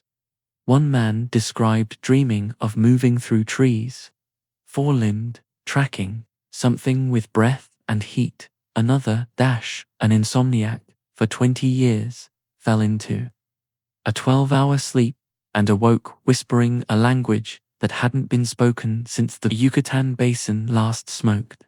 They called it shared paleo dreaming. At first, it seemed like coincidence. But then came the convergence. Across 4 continents, over 3,000 people dreamed the same dream on the same night, not identical in detail, but identical in path. They began in fog, moved through a corridor of ferns, climbed a hill of ash, and paused beside a nest of flickering light. No faces, no creatures, just the sensation of scale, of muscle, of shadow, memory too big to name. They all awoke with the same phrase, "It wasn't my dream, it was moving through me." Scientists were baffled. Dreams were supposed to be personal, stored in neurons, tethered to the individual. But these dreams had no origin, no anchor, no host. They moved from one sleeper to the next, lingering, whispering, then departing. One night, a blind man in Nepal dreamt of flying. His wingspan stretched across a volcanic sky. When asked what it felt like, he said, "It didn't feel like I was flying. It felt like I was being remembered by flight." The phenomenon was named non-localized dream transmission, but in whispers, people called it something else. The wandering dream. Then came the unexplainable. A species of dinosaur in a protected reserve began to move in sleep. Nothing unusual until the footage was analyzed. Its feet twitched in patterns.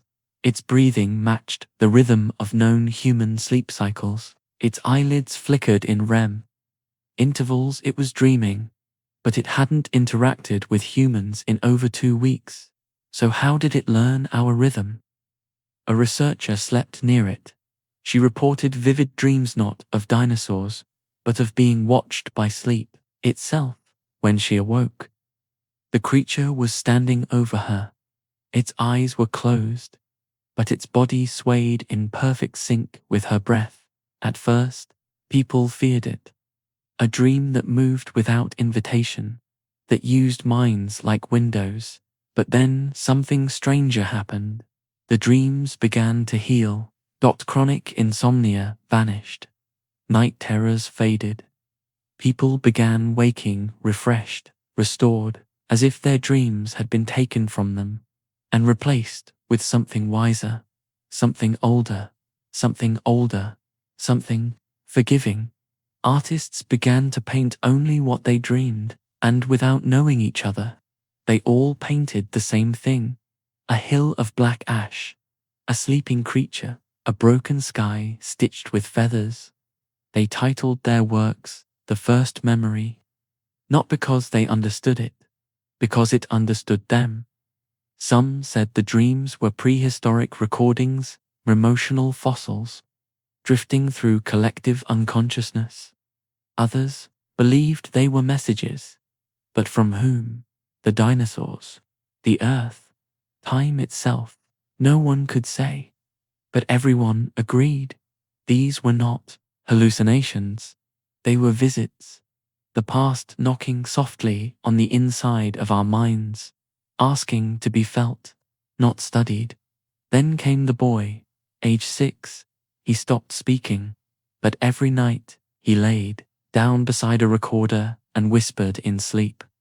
He spoke of valleys no longer on maps, of weather patterns long extinct, of nesting rituals with no known species match. One night, he sat up mid-dream and said, "It's almost done walking." "What is?" his mother asked. He smiled. "The dream. It's tired now. It wants to become a memory again." Maybe that's all this was. A dream from an era that never had words, finally drifting back home. One sleeper at a time.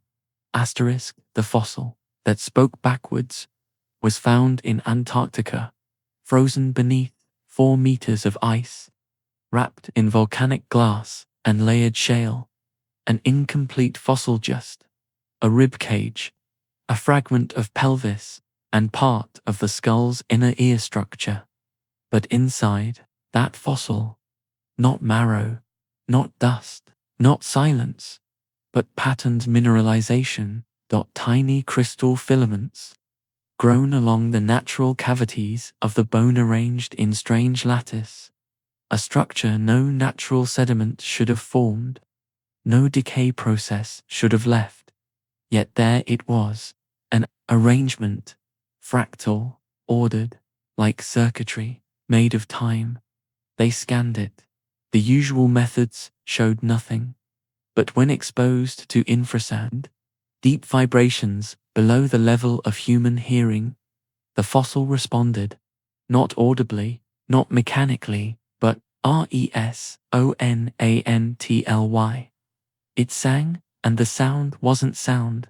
It was syntax. Mathematicians translated the crystal lattice into waveform patterns. Linguists studied the harmonics. No phonemes, no grammar, but intent. One woman, a speech therapist, stood in the chamber with the fossil for 7 minutes during a test scan. When she emerged, she wept without reason and wrote on the wall, "We did not die. We left ourselves behind." This was not a fossil of a dinosaur, it was a fossil of a thought, not one embedded after death, but one grown as a final act of life.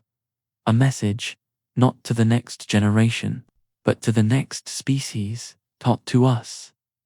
The scans revealed more than sound. They revealed time compression, artifacts, micro-distortions in the surrounding layers. Like wrinkles in fabric pulled taut. The fossils weren't just preserving matter, they were preserving moments. And when simulations reconstructed the point of death, the surrounding space began to vibrate lightly, rhythmically, like a heartbeat in stone. It wasn't random, it pulsed in the Morse equivalent of a single word. Wait. What did it mean? To wait for what? For whom?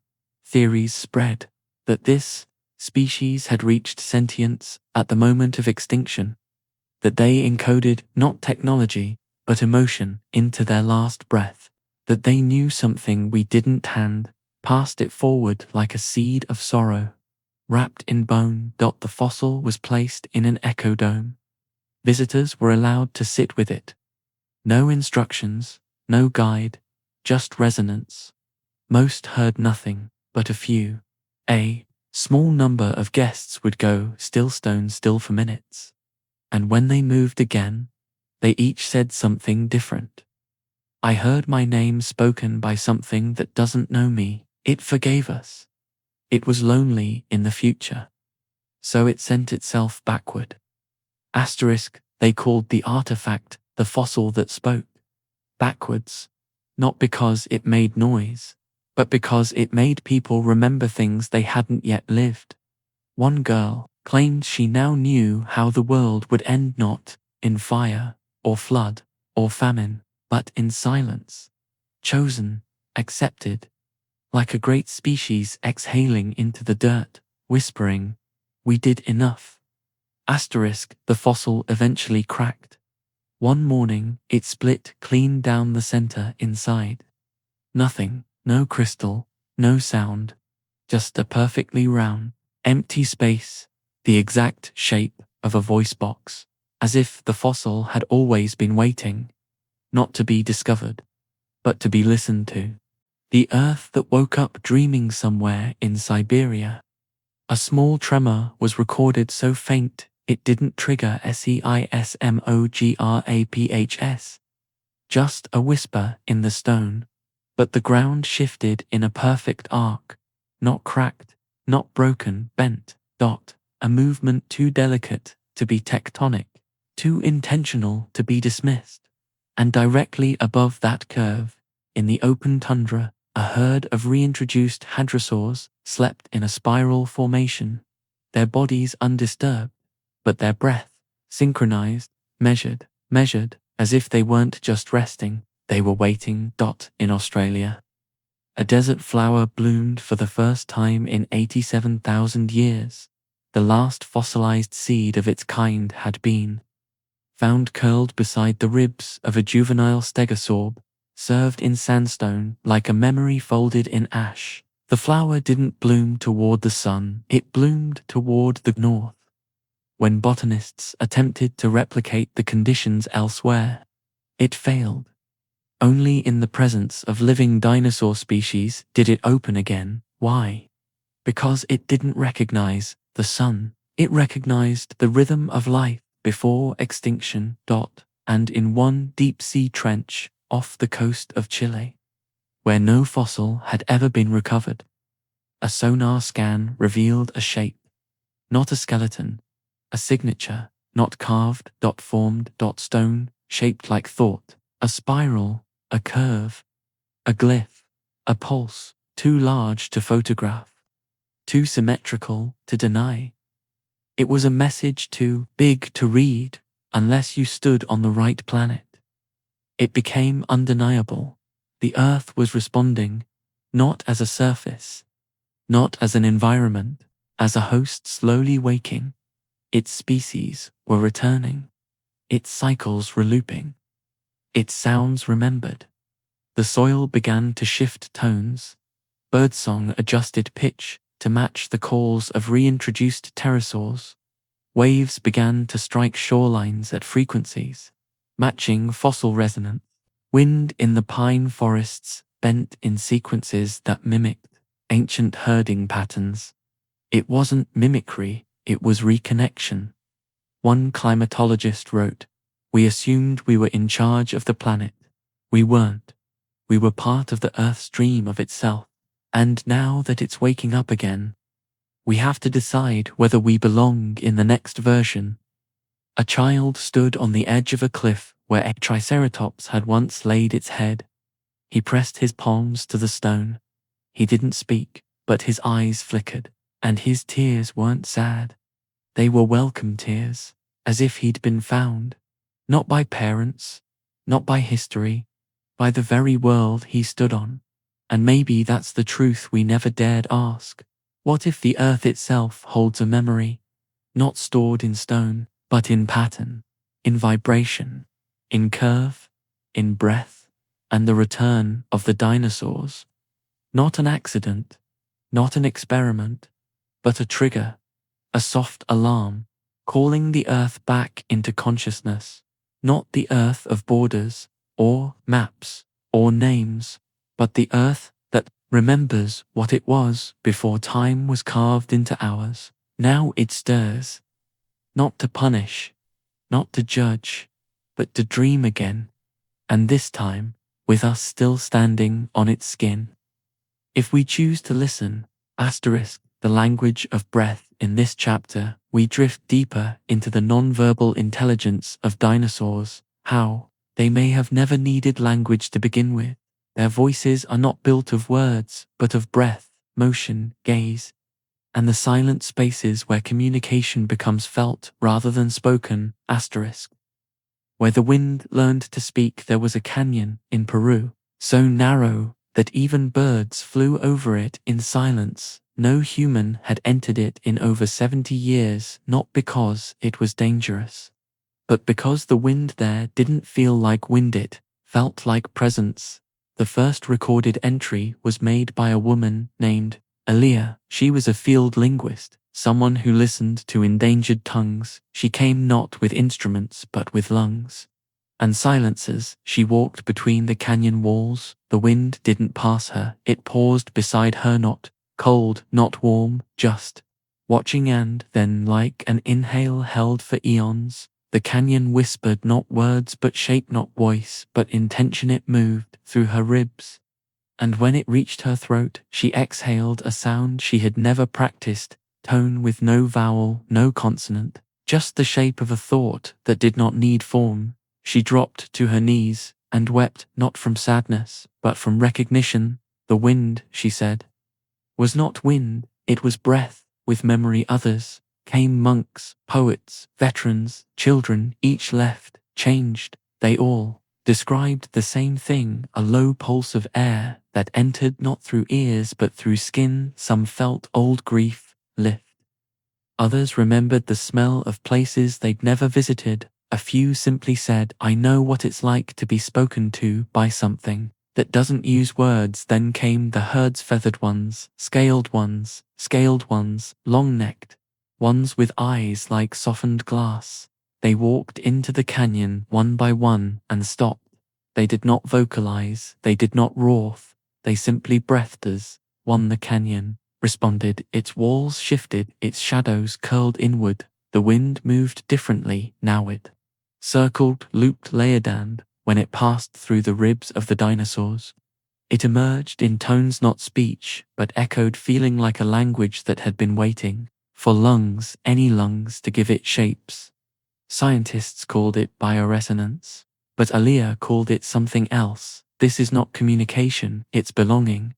She believed the canyon was an ancient amplifier, not of sound, but of shared presence, that the dinosaurs had once used places like this to tune each other like musical instruments, aligning breath, memory, movements, so they could know what another felt without ever asking. Soon, canyons around the world began to exhibit the same phenomenon. Winds carried tones, not randomly, but responsively. When a human stood alone and matched their breath to the pulse of the canyon, they could feel others breathing with them across oceans, across timelines. One girl called it the lung that remembers everything. Another said, I'm not breathing anymore, it's breathing me. There were no lessons, no phrases, no translations, just the slow circular returning motion of exhale meeting history, and in that motion, the earth whispered, you were never meant to speak alone. The eyes that didn't blink first did happened in a valley that had no name. A wide, flat basin carved by time and salt and centuries of wind that never stayed long enough to leave a shadow. A child wandered away from her village, not lost, just following something she could not explain. She found it standing still near the edge of the old ravine, a creature twice her height, covered in soft rust-colored feathers. Eyes like liquid dusk, they looked at each other. No movement, no noise, no threat. No noise, no threat. And then the child sat cross-legged in the dust. The creature did not blink. It lasted 17 minutes. They stared on. In that time, according to her later account, she felt her name change, not the sound of it, but the shape. She said it wasn't a name anymore. It was a pattern made of watching. She returned without fear, but with quiet, a new kind of stillness.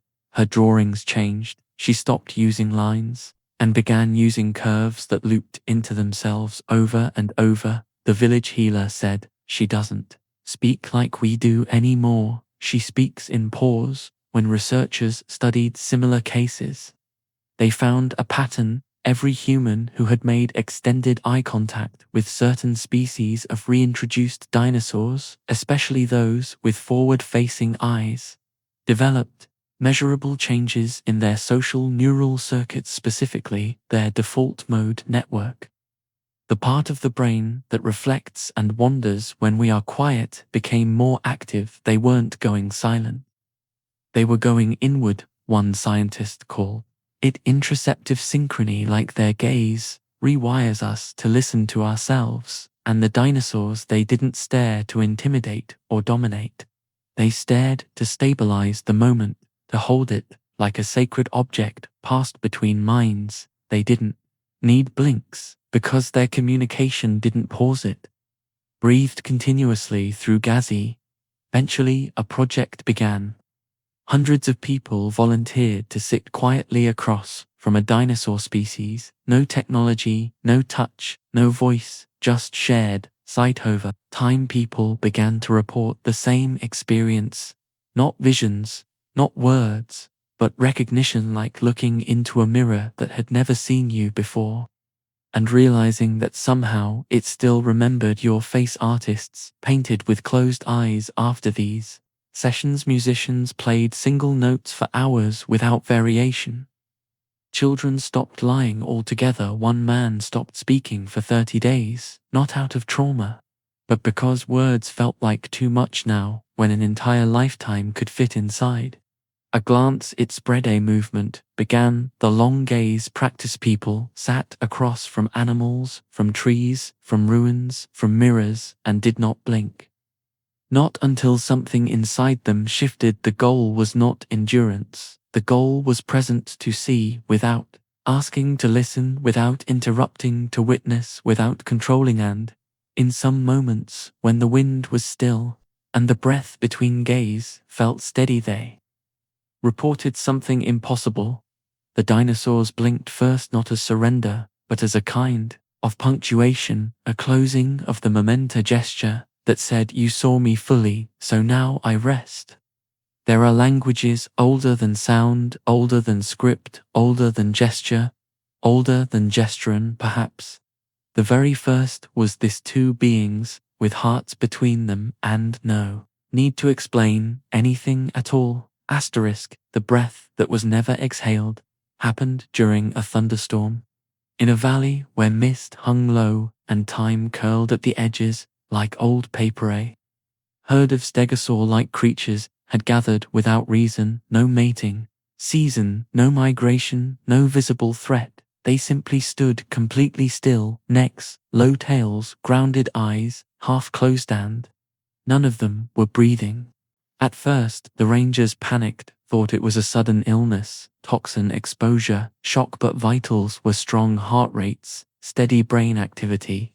Elevated, the creatures had held a collective inhalant, never let it go. 3 minutes passed, then 10, then 10, then 30, and still the breath was not released. By the 4th hour, birds had stopped flying overhead, wind refused to enter the valley, even the insects fell silent, as if the entire ecosystem had been invited to pause. No science could explain it, but those who watched said the valley felt thicker, not heavier, not darker, just more present. One child on a tour bus asked, "What are they waiting for?" A woman beside him replied, "Maybe they're listening to us, to see if we're ready to hear them." Back at hour 7, a human observer approached the edge of the herd. He had no plan, no tools, just intuition. He stood, faced them, and inhaled, deep, slow, deliberate. Then he too stopped. He held the breath. He did not move. He did not blink. He simply waited for a sign, but for entry. The moment he joined, the entire herd turned their gaze toward him, and the air shifted, not with sound, but with a kind of internal rebalancing, as if gravity had remembered a setting it hadn't used in millennia. Everyone in the valley felt it. Some fell to their knees, others wept. One woman sang a single note that had no pitch, and the man, still holding that breath, felt something inside him whisper, "This is how we spoke before mouths were invented." At hour 9, the first exhale happened from the smallest creature in the herd, barely grown, still feather-soft tone, slow exhale, and with it the entire valley exhaled. 2 birds flew again, wind returned, insects rose. The spell was not broken, it had simply concluded. The man who joined them never spoke again. He smiled often, he walked like each step was a continuation of a sentence, but no words ever left his mouth. He became a wanderer of quiet spaces, breathing with forests, with animals, with rivers that seemed to slow. For him, when asked what he'd felt, he wrote only this: it wasn't just a breath, it was a moment in which everything decided to exist at the same time. The world began to listen differently after that breath. Ceremonies were held not in temples, but in public parks, empty halls, desert basins. People would gather, inhale and hold, not to deprive, not to control, but to remember how stillness can be language. When shared, the dinosaurs had not taught us anything new, they had simply reminded us of the first sentence, "Earth ever," whispered, and it had no words, only one long, unbroken breath. Asterisk, the villages that breathed in circles. At first, it was just one village, high in the mountains, unreachable by roads, known only for its deep wells and long winters. Dinosaurs didn't arrive there, they emerged one morning. A villager stepped outside and found tracks circling her home. Not chaotic, not aggressive, perfect arcs, not around prey, around places of stillness.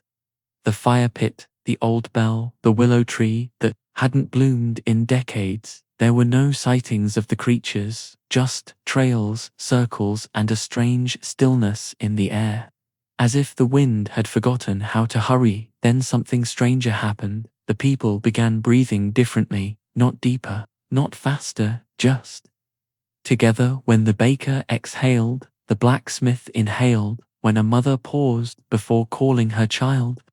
The child turned as if hearing her breath, not her voice. They didn't talk about it, they didn't need to, because, once a day, they gathered in the center of the village and stood in a wide ring, no instructions, no leader, just timing one by one. They matched breath, like tuning forks that had waited generations to align, and for those few moments, the village sounded like wind through long grass, rising and falling, one continuous presence. Journalists came, scientists came, they brought cameras, they brought analysis. The villagers welcomed them, but said little except one old man who only said this: when you breathe in a circle, the past comes round again, but not to haunt, to sit with you for a while.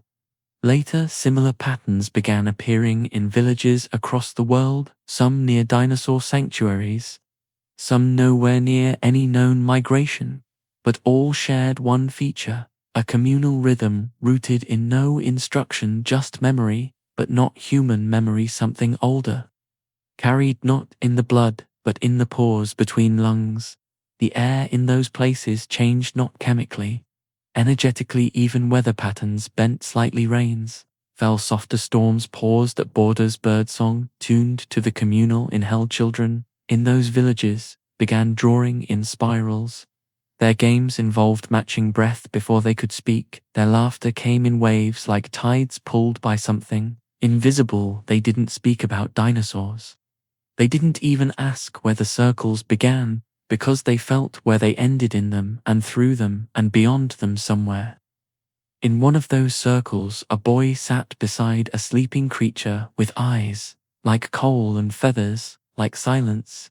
He watched its ribs rise and fall, matched his own to its pace, and whispered, "You never left, you just waited for us to remember how to breathe like the world again." In time, maps were redrawn, not with borders, but with breathlings, paths of rhythm, wells of stillness, circles where time slowed down to listen. And when asked what it meant, a young girl smiled and said, "We're not building a new world, we're remembering how to be welcome in the old one." Asterisk. The ritual of the final exhale, it wasn't planned. There were no priests, no observers, no recordings, just a clearing in the middle of an ancient forest, one no maps marked, no satellites tracked, no roads led to. The last of a species stood there, uninjured, unhurried, unharmed, just breathing. It had been observed for months, its kind had dwindled fewer each week, until it stood alone, but it did not call out, did not search, did not grieve. Instead, it walked to the clearing, lay down and inhaled. Once that inhale lasted 3 days. No one noticed at first. The creature appeared asleep, peaceful, folded into the land like a shadow given weight. But every instrument pointed at it, from heart rate monitors to thermal scans, confirmed a single fact: no exhale had occurred. Argued, how is this possible? How can it hold breath this long? How is it even alive? But the locals said nothing. They simply came and stood and breathed with it, not to save, not to change, just to witness. By day, for birds arrived, then deer, then reptiles of unknown species, all forming concentric rings around the sleeping beast. Not one made a sound, not one touched the other. They just inhaled and held, and in that stillness, a resonance filled the ground, not a hum, not a tone, but a feeling like the earth preparing to remember itself. Then, at sunset on the 7th day, the creature exhaled one say breath, so slow, so vast, so ancient, that the trees leaned toward it, the soil rippled under it, the stars brightened above it. And when the breath ended, the creature did not move again, its chest still, its eyes closed, its body returned to the shape of stillness that doesn't need a name. People called it the ritual of the final exhale, not because the creature died, but because it chose to release something it had carried across time, across extinction, across silence, and gave it back to the planet. To using the days that followed, everyone who had stood in that clearing reported changes. One man no longer feared death. One woman began to dream only of water. One child said it gave its breath to the sky so the world could start over now. In places where breath feels heavier, where silence lingers longer than sound, people build circles of stone or feather or flame, and they breathe once, inhale, pause, wait, then exhale, not loudly, not with effort, but with the memory of something older than lungs, older than words, older than fear, because some endings aren't meant to be mourned, they're meant to be breathed together, once forever. The whispers of quantum, Earth subtopic. When stones remember their previous lives, in a valley so old, no map dares name it, layers of shale crack beneath your fingers, not with sound but with memory underfoot, lie stones that once formed part of creatures, now returned, and, when the dinosaurs walked again, these stones began to hum, not in frequency we can hear, but in resonance patterns scientists could record. They call it quartz, vein humming, but that name feels too small because the stones sang not of physics or mineral, they sang of lineage. Time a dinosaur stepped near the stone, the hum shifted pattern, minute, changes in pitch, shaped like footfalls, like scales, shifting like breath held. Tulanga Laboratory put pressure sensors underground, millions of psi, but nothing measured mechanical change, because what was happening was quantum entanglement between stone memory and living presence. No one fully understands, but when you stand there barefoot, you feel it as weightlessness, as if gravity lifts a finger of recognition. You remember not what you were told, but what the planet did before you learned to speak. I watched a raptor circle there, soft as rainfall. Here the stone hum closer, now a resonance that becomes a shared pulse. Time dissolves. There is only being when carbon shifts, when dinosaurs pass, the earth itself blurs into one living sheet, not dirt, not background, but an orchestra of memory and presence. And you are in the space that folded to let them through. It started with a bend in the sky, not lightning, not heat, shimmer, but something that looked like distance curling inward. People described it differently. A soft ripple, a bloom of air, a wrinkle where no wind had passed. They stood in a rainforest clearing, waiting for the creature to emerge. But it didn't walk in from the trees, it didn't fly, it didn't roar, it just appeared. Not like magic, not like teleportation, but like the world around it made room there. Grass bent before it stepped, the air shimmered with soft blue, and for one breathless moment people forgot where they were. If the creature wasn't walking into our world, but pulling our world toward it. Later physicists called it localized spatial dilation, but others used simpler words. One child said the world squished to say hello. Another whispered it was already here, we just hadn't noticed yet. The same event occurred again and again in different parts of the planet, always the same feeling, space folding, not around the creature, but around the memory of it, as if reality had marked these places long ago. And now it simply returned, the bookmark. One artist painted what he saw during an event. Not the creature, not the forest, but the fold he used. No brushes, only folded canvas, soaked in oils, pressed like lungs, curled like fossils, layered like wind, trapped in paper. When asked what it meant, he replied, "This is the shape space takes when it forgives us." The quantum patterns began to form, trails, not visible to the eye but to instruments designed to read interference fields, and always at the center, a pulse like a heart, but not biological, not mechanical, planetary. It led to a question scientists feared to ask out loud. If Earth doesn't only support life, what if it remembers it? What if space itself is not empty, but woven with past presences? And when the dinosaurs return, it's not through science but through space deciding. Now, I remember you. One woman stood in one of the fold zones for 3 days. She didn't eat, didn't speak, didn't sleep. When she returned, she wrote a single phrase in the dirt. I met myself before I was born, and I forgave myself backwards.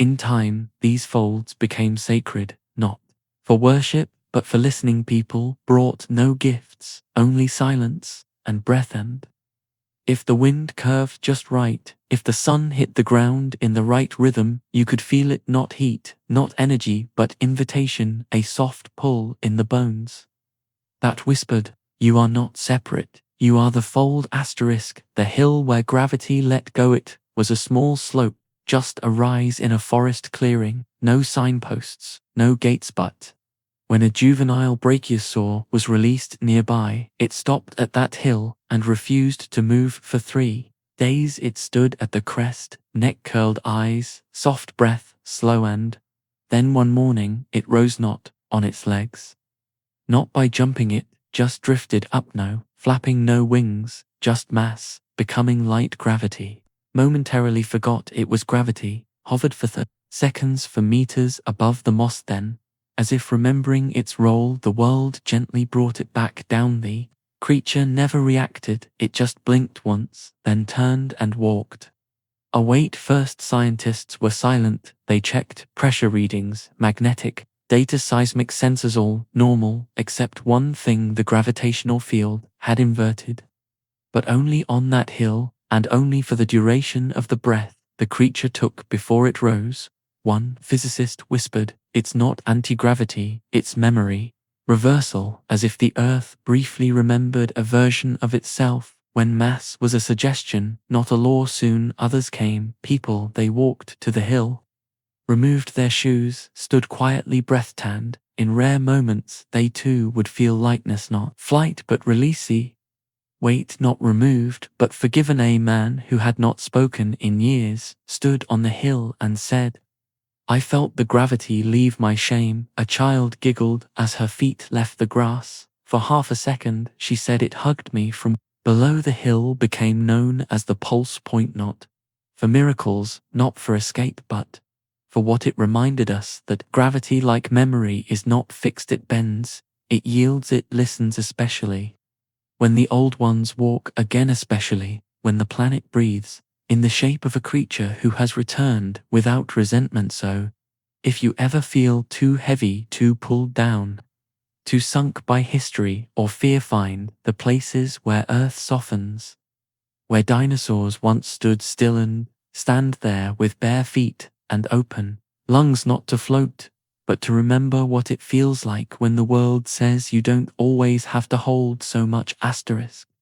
The river that refused to flow forward, they found it deep in Patagonia, a river that ran upstream for 6 days, not from wind, not from storm, but from intention. Dinosaurs had arrived 2 weeks before, soft-footed, low-breathed, quiet as the sky before thunder. And when they stood beside the water, it turned current, reversed, silt lifted, leaves spun backwards. Scientists tried to measure it, but instruments looped readings as if time in the river had decided not this way. Today people drank from it, their dreams ran in reverse. One man remembered being a bird, one girl dreamed of her mother's heartbeat before birth. It wasn't a miracle, it was correction, the Earth pulling memory upstream, so we might walk back toward something we forgot, not to stay, but to forgive. The shadow that faced the wrong way, it started with a shadow not cast away from the sun, but toward it, stood in the desert, and the shadow stretched backward, upward, into the light. At first people thought it was an illusion, a heat trick, but then it moved, not with the creature, but before it. The shadow led, as if guiding the dinosaur toward something it already knew. Photographers tried to capture it, but in the images there was no shadow at all. Lonely light split into lines, like writing, like memory, like code. Someone said it's walking inside a memory so strong, even light has to obey it. People began standing in this spot, sun at their back, waiting. Some said they felt warmth on the front of their body, even though it came from behind. One woman closed her eyes and whispered, "I saw everything I ran from. And it didn't chase me, it just waited until I faced it." The dinosaurs never noticed, or maybe they did. And that's why they kept walking toward the place where time doesn't cast shadows. It just becomes one. The silence that drowned the ocean, it began on a reef, one touched by ancient tides where the bones of sea reptiles once settled, and now where something had gone missing. Not a creature, not a storm sound. Gone, no waves crashing, no gulls crying, no engines, no currents, just silence, so deep you could hear your breath enter your teeth. Then out of the stillness a creature emerged, half-scaled, half-feathered eyes like wet stone. It did not roar, it did not move fast, but with each step into the surf, the silence grew deeper. People dove, listened, waited, and some came back, changed. They said the silence wasn't empty, it was full of voices that never needed volume, memories that had no mouths. One diver wrote, "I heard my name, not with ears but with water." The creature left and the ocean slowly remembered how to sing again. The silence remained like an echo printed under the surface, waiting for someone to listen with their bones. The sky that reflected extinct wings. It started in Iceland just past dusk, when the clouds parted, and the stars refused to shine in their usual places. Instead, they rearranged not randomly, not chaotically, but in shapes, wingspans, talons, silhouettes of creatures that had not flown for 65 million years. Some called it pareidolia, a trick of pattern-loving minds, but the constellations didn't fade. They moved as if the sky itself had been waiting for the right moment to draw its lost children again. One night, a paleontologist looked up and saw the skeleton she'd spent her life reconstructing, drawn in starlight, bone for bone. Wind, she blinked, the stars twitched, and she whispered, "It's not just memory, it's choreography." Pilots reported instruments flickering when flying under these constellations. Migratory birds circled without pattern. Children pointed to the sky and drew matching shapes in sand without ever being taught. A boy said, "The sky is telling a story it forgot how to end." Some believed the earth was using the stars not to guide but to reintroduce not the bodies but the shapes of memory, lit in, stitched in light, etched in atmosphere. The forest that grew in note somewhere in northern Japan, a rewilded valley bloomed with trees that had no name, tall, twisting, pale-leafed, and entirely silent. No rustle, no creak, no bird song perched in their branches. But when the dinosaurs began walking through the valley, the trees began to vibrate, not violently, not musically, just resonantly. Leaves shimmered not from wind, but from tone, and then researchers discovered the impossible. The branches were growing in the shape of sound waves. Each limb matched a frequency, each curl mimicked a note, not randomly, not decoratively, with intention. Botanists called it evolutionary coincidence. But musicians came and played the shapes back into instruments, and what they heard were calls long lost, low mourning, beautiful songs no throat today could shape, but once known by feathered giants beneath a redder sun. One violinist placed her bow along a branch and played its curve. The forest responded, a soft breeze, no sound, just warmth, as if the tree had been waiting centuries to be heard again. Now people come to the valley, not to listen, but to play on. When they do, the dinosaurs gather near, not to watch, not to understand, just to breathe in the shape of memory. The echo that outlived its voice in a limestone cavern deep beneath Argentina. There was a chamber known only to 3 locals, and they did not speak of it because to speak its name felt like interrupting something still speaking. The cave had no carvings, no light, just a hollow space where echoes did not behave. When you whispered, the sound didn't bounce back, it waited. Then, sometimes minutes later, it answered, not with your words, but with others' voices that no one in the world had ever spoken. Patterns, hums, breath, phrases that made no linguistic sense, but felt familiar. One visitor described hearing a low call, long-layered, like the sound a planet might make if it were missing someone. Another heard footsteps, not hers, not human, moving through stone like memory, dripping through cracks in time. Then the dinosaurs came. They didn't enter, they stood just outside and breathed when they exhaled. The cave answered immediately with matching rhythm, as if it had been holding its breath for millions of years, waiting for the voices that once shaped it to return. Now the cave has a new name, not in maps, not in language, but in ritual. People go whisper their fears, then wait. If the cave answers, they leave in silence. If it doesn't, they come back when they are ready to listen, because some echoes aren't meant to be heard once, but felt across lifetimes, waiting until the world is quiet enough to hear what it already knew. The shape the earth dreamed. Twice it appeared in Salt Flats, Utah, Namibia, Western Australia, simultaneously. A spiral, wide, smooth, shallow enough to walk, deep enough to vanish into if you didn't watch your feet.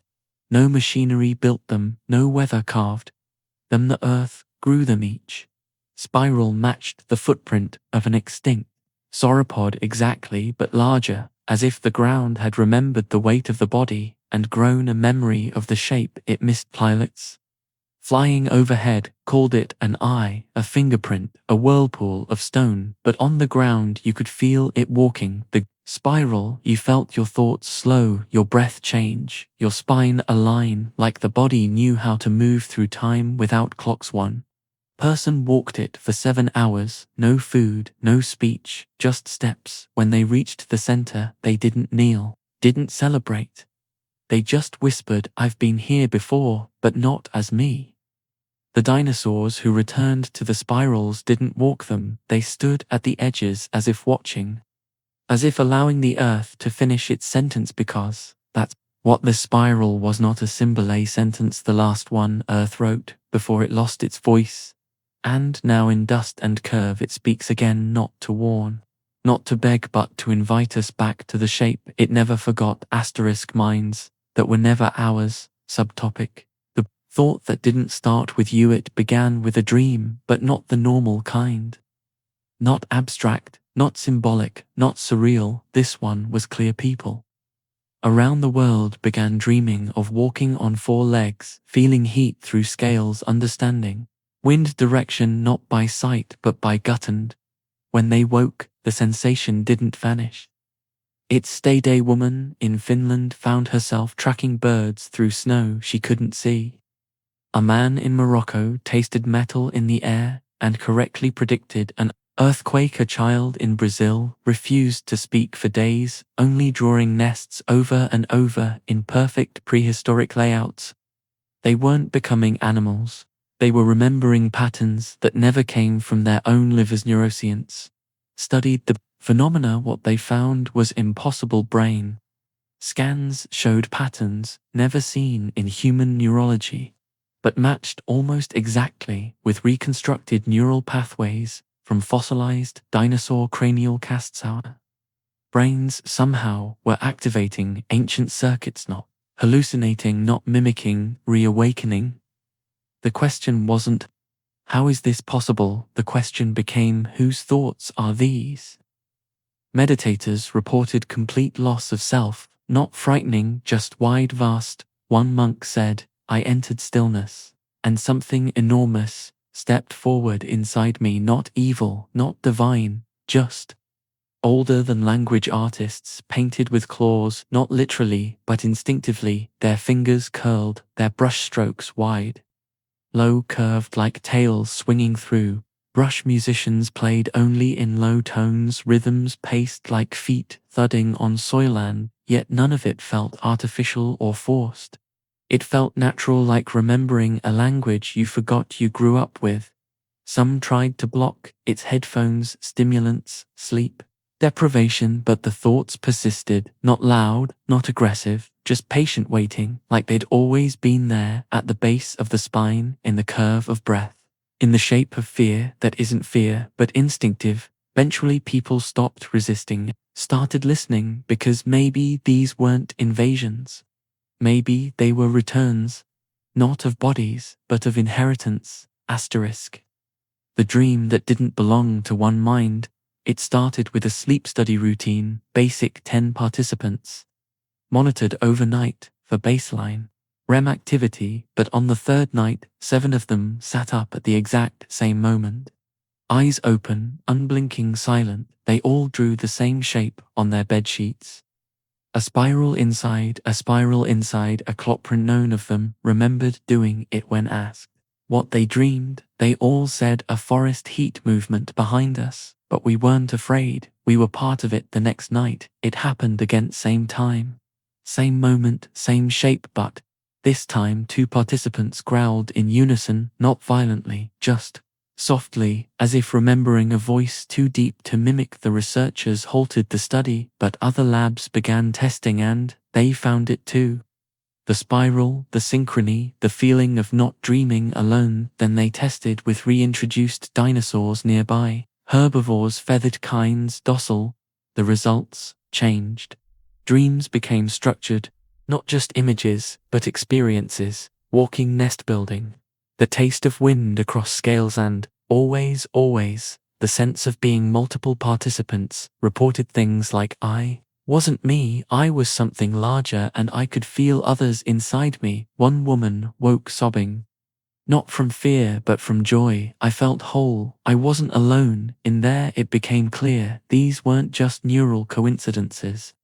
They were broadcasts from minds older than thought, still echoing through biology, still living in scent, in pattern, in rhythm. When EEGs were run on the dinosaurs, they revealed slow pulse waves almost identical to the human dreamer's brain waves net, mimicking, mirroring it. Wasn't communication, it was communion. Soon people began sleeping near sanctuaries. Not for safety, but for contact, not for answers, but to be held in something enormous, like slipping into the consciousness of the earth through the breath of something that never forgot it belonged. And maybe that's what these dreams are, not stories, not messages, but returns, not of information, but of a feeling, the one we lost when we chose language over presence. Asterisk. And now the story slows, the breath you've been following, the one curled through memory, through wings and roots and sky. It quiets, not because it's ending, but because it's being passed to you. No, in your stillness, you carry it. In your silence, you continue it. You who heard the fossils hum, who watched the sky draw lost wings, who walked the spiral into your own becoming. This dream wasn't just told to you, it remembered you. And if your eyes are heavy now, that's all right. It means the mind is soft enough for the ancient things to enter gently, not as fear, not as beasts, but as breath, as feeling, as your own forgotten knowing coming home. So, sleep now, if sleep is ready for you, or simply stay here in this edged space where time bends backward and everything that once was makes room for you again. You're not alone in this world or the next, or the ones that came before. They're listening, waiting, welcoming, because sometimes when the world dreams forward, it uses your breath to do it. Goodnight, mind scrambler.